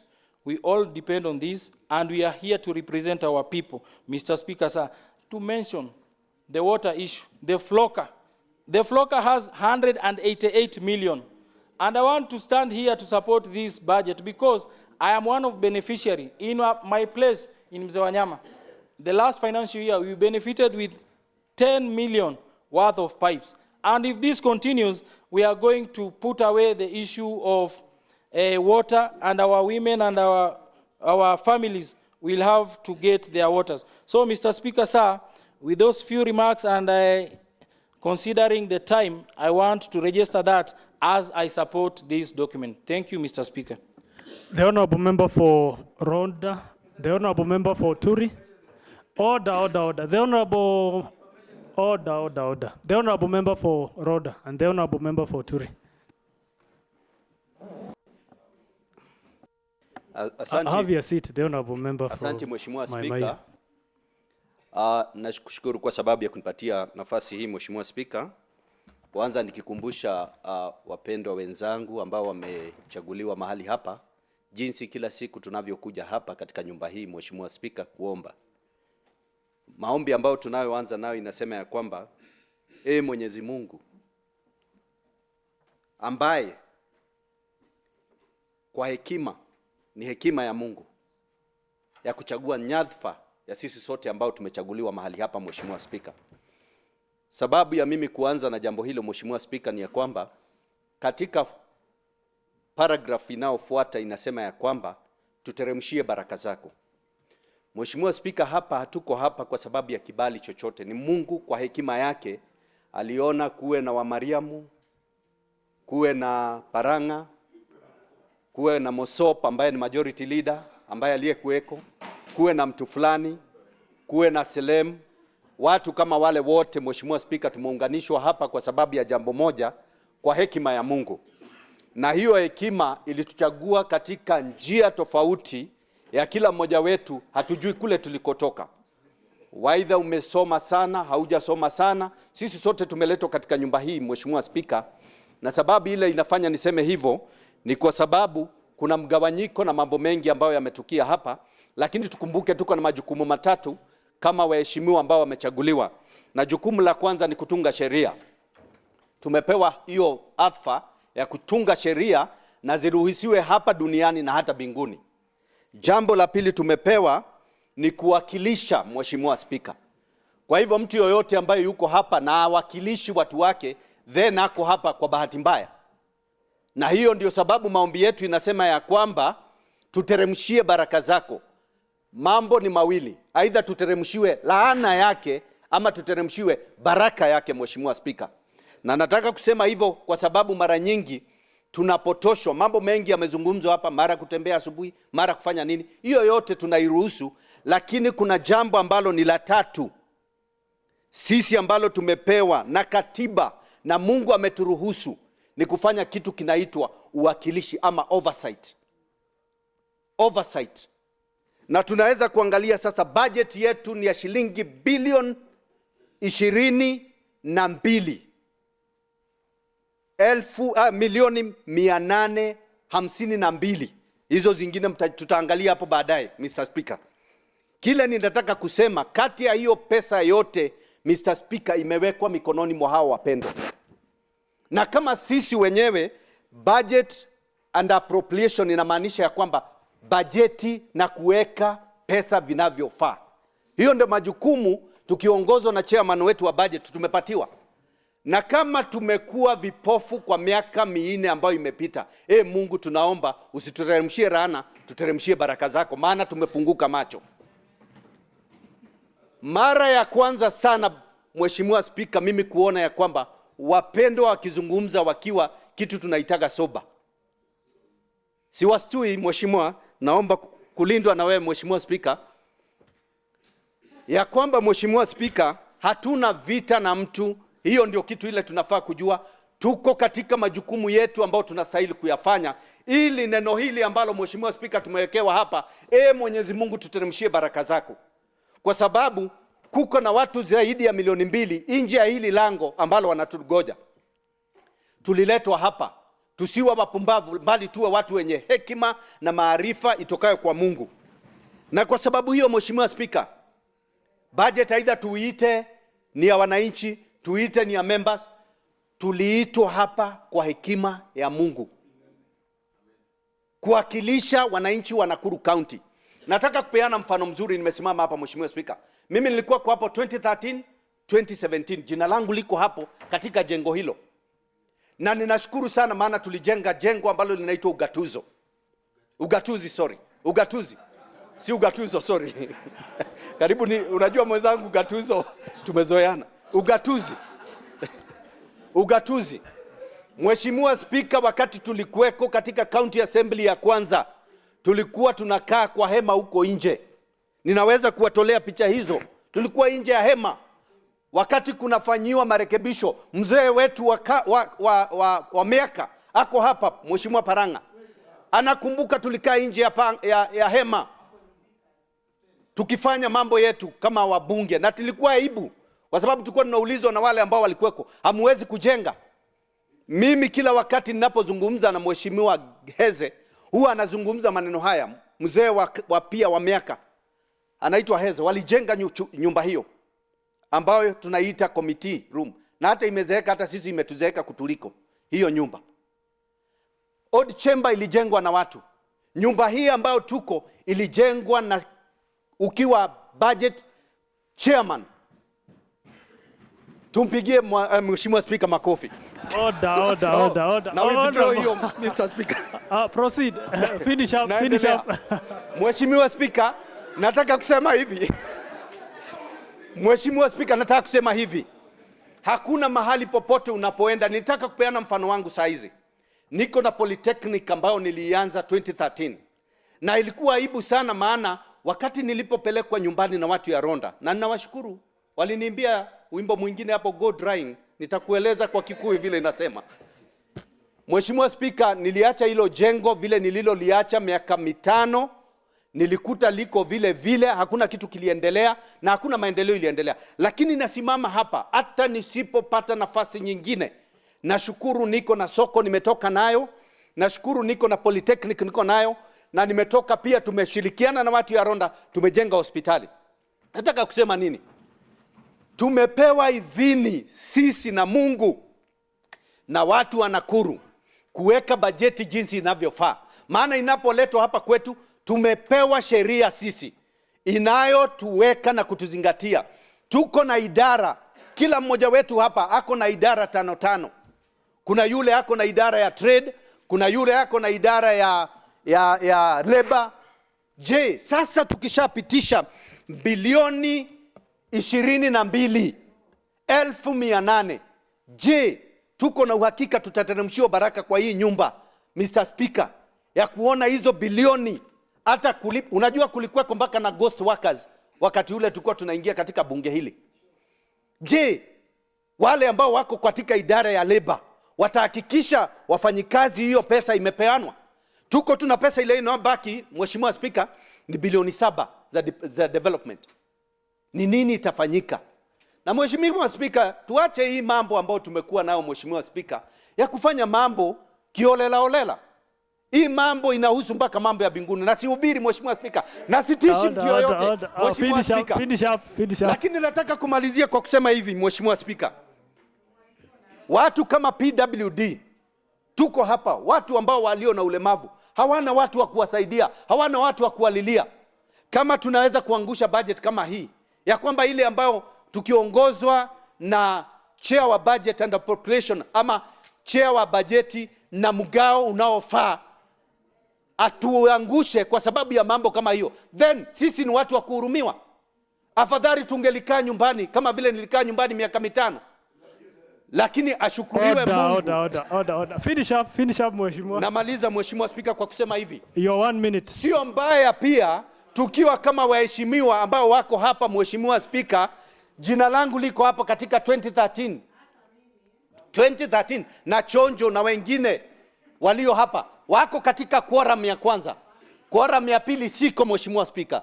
Quorum ya 3 nitawekwa kule katika jengo hilo, Mungu akitufanikisha na tukikubaliana nyumba kama hii. Pia sisi tukipita hapa. Na Mheshimiwa Speaker, wacha nimalize kwa kusema hivi. Ukitolewa kwa hii nyumba, hata watchman, hata soldiers ambao wako mlangoni. Finish up his 1 minute. Yes. Your 1 minute. Yes, the last. Naomba aketi chini Mheshimiwa Speaker, maana mimi sikusimama mahali pake popote. Order, proceed. Finish up. Mheshimiwa Speaker, itakuwa ni ya kufaa sana Mheshimiwa Speaker, lazima tuwe na heshima. Proceed. Finish up. Ndio si kanisani, lakini tunaomba kwa njia ya Mungu. Finish up. Asante. Ni vizuri kuheshimiana na si vizuri kunirushia hivyo, maana tunaomba kuhusu baraka na uchunge. Haya, asante. Na mbariki. Mheshimiwa Speaker, nasema ya kwamba nikimalizia, ni vizuri tukieka jambo ambalo tutakalopita hapa tunajiambia. Mimi ufurahi sana nikipoint ugatuzi. Nasema nilikuweko. Mwingine kama Karanja kila wakati ananitisha akiniambia unajua ufai kukaa hapa, haukukweko. Lakini sasa waheshimiwa walio katika nyumba hii ambao ni assembly ya 3 watasema tunashukuru tukiongozwa na kiongozi wetu Speaker, tuko na mahali pengine ambao tutaendelea na hii mijengo mpaka milele. Tuko hapa kwa muda na nashukuru sana kwa sababu budget hii yetu pia Mheshimiwa Speaker imeguza bursary, imeguza kila kitu. Tunapata forms karibu 3,000 za bursary. Unashindwa na huko na 8,000 ama 9,000, milioni 8. Ni nani atatusaidia? Mheshimiwa Speaker, asante na Mungu abariki nyumba hii. Thank you. The honorable chair kindly respond. Lastly, the honorable member for Turi, then the honorable chair, you will respond. So thank you, Mr. Speaker, sir, for granting me the opportunity to analyze and support the report on budget estimate for 2026-2027 for Nakuru County Government. I will start by appreciating the Committee of Budget where I belong for the work well done, because they were able to give or to provide one of the best balanced budget for the Nakuru County Government in all the sectors as well as in all the sub-counties in terms of needs and resource distribution. When I talk about in the terms of needs, for example, when we look about the issue of the rebuilding the Moro sub-county office, since from last year, the Moro sub-county have been operating without the office. And the staff for Moro sub-county has been operating in pathetic state in the Moro social hall. Now, by providing or allocating the 15 million budget, the building is going to be constructed and Moro staff or the Moro personnel will be operating in a better environment. In terms of the provision or allocation for the fire engines, also Moro will be able to get one and Girigiri one, and we shall be able to curb or to be able to solve the issue or the problems associated with the disaster for fire. Finally, in terms of the resource distribution, across all the 55 wards, the committee was able to look on the issue of roads, whereby all the 55 wards has been allocated 3 million at a flat rate. In terms of education, the bursary has also been enhanced, whereby each and every ward has been allocated 1 million per ward.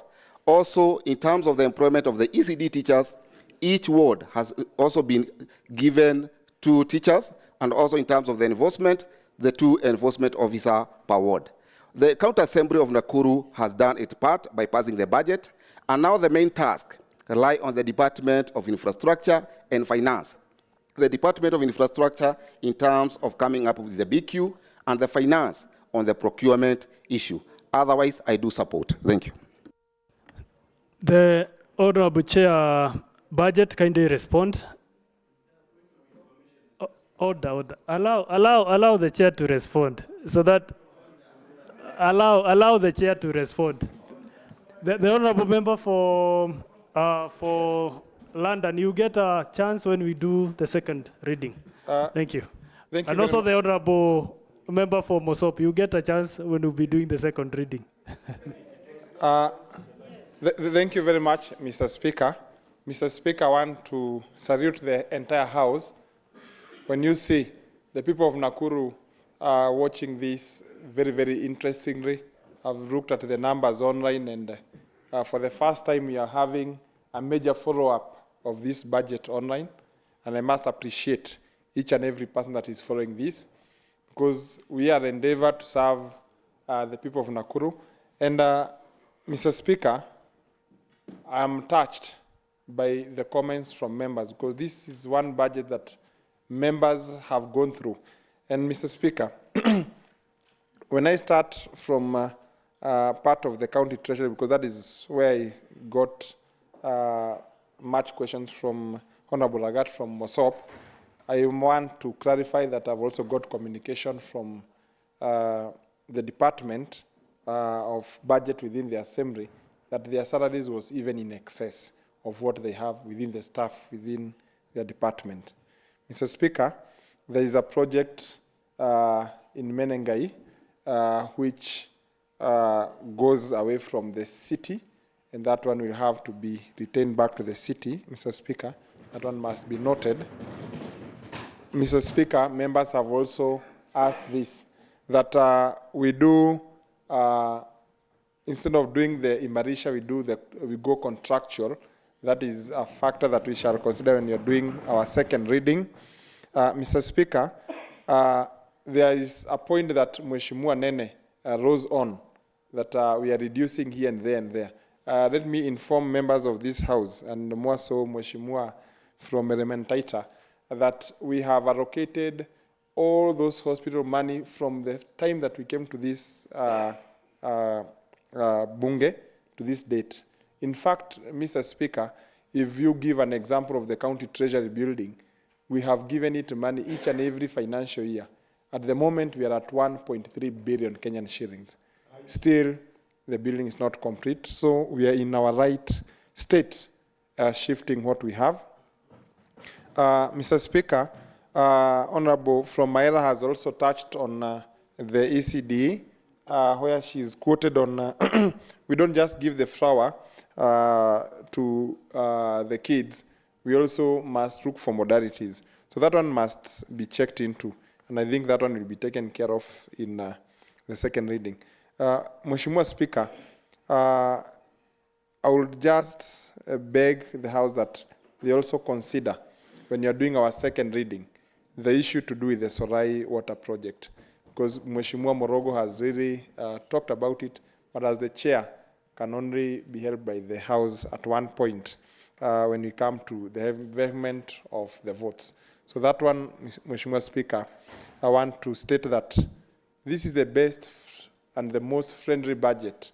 There is no day, Mheshimiwa Speaker, that we have come out of this assembly discussing a matter that you even have to stop other members from commenting on that matter. This rate, so important, and I believe that as soon as we are done with this, it should be assented into by tomorrow evening, and the people of Nakuru feel what they have been waiting for. Mheshimiwa Speaker, it's been my honor to serve as the new, do you say Paul? Do you need Paul from Seoul? And I know this, but thank you very much, Mr. Speaker. It's been an honor serving as the budget chair. Thank you.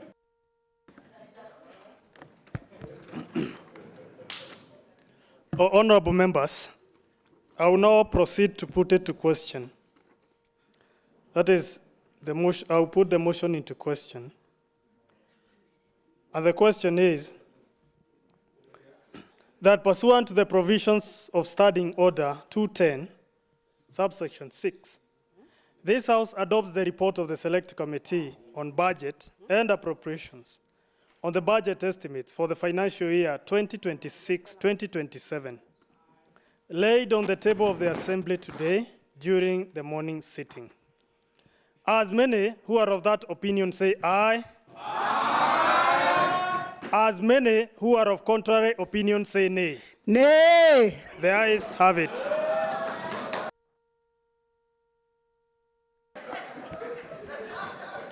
Next order. Mr. Speaker, sir, those are the orders of the afternoon sitting. We all rise up.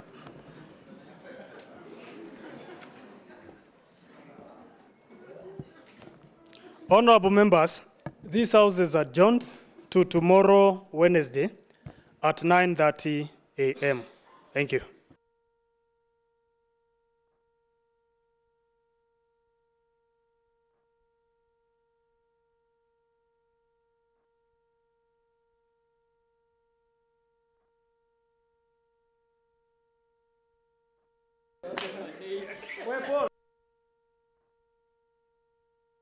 Mapambano, mapambano, mapambano.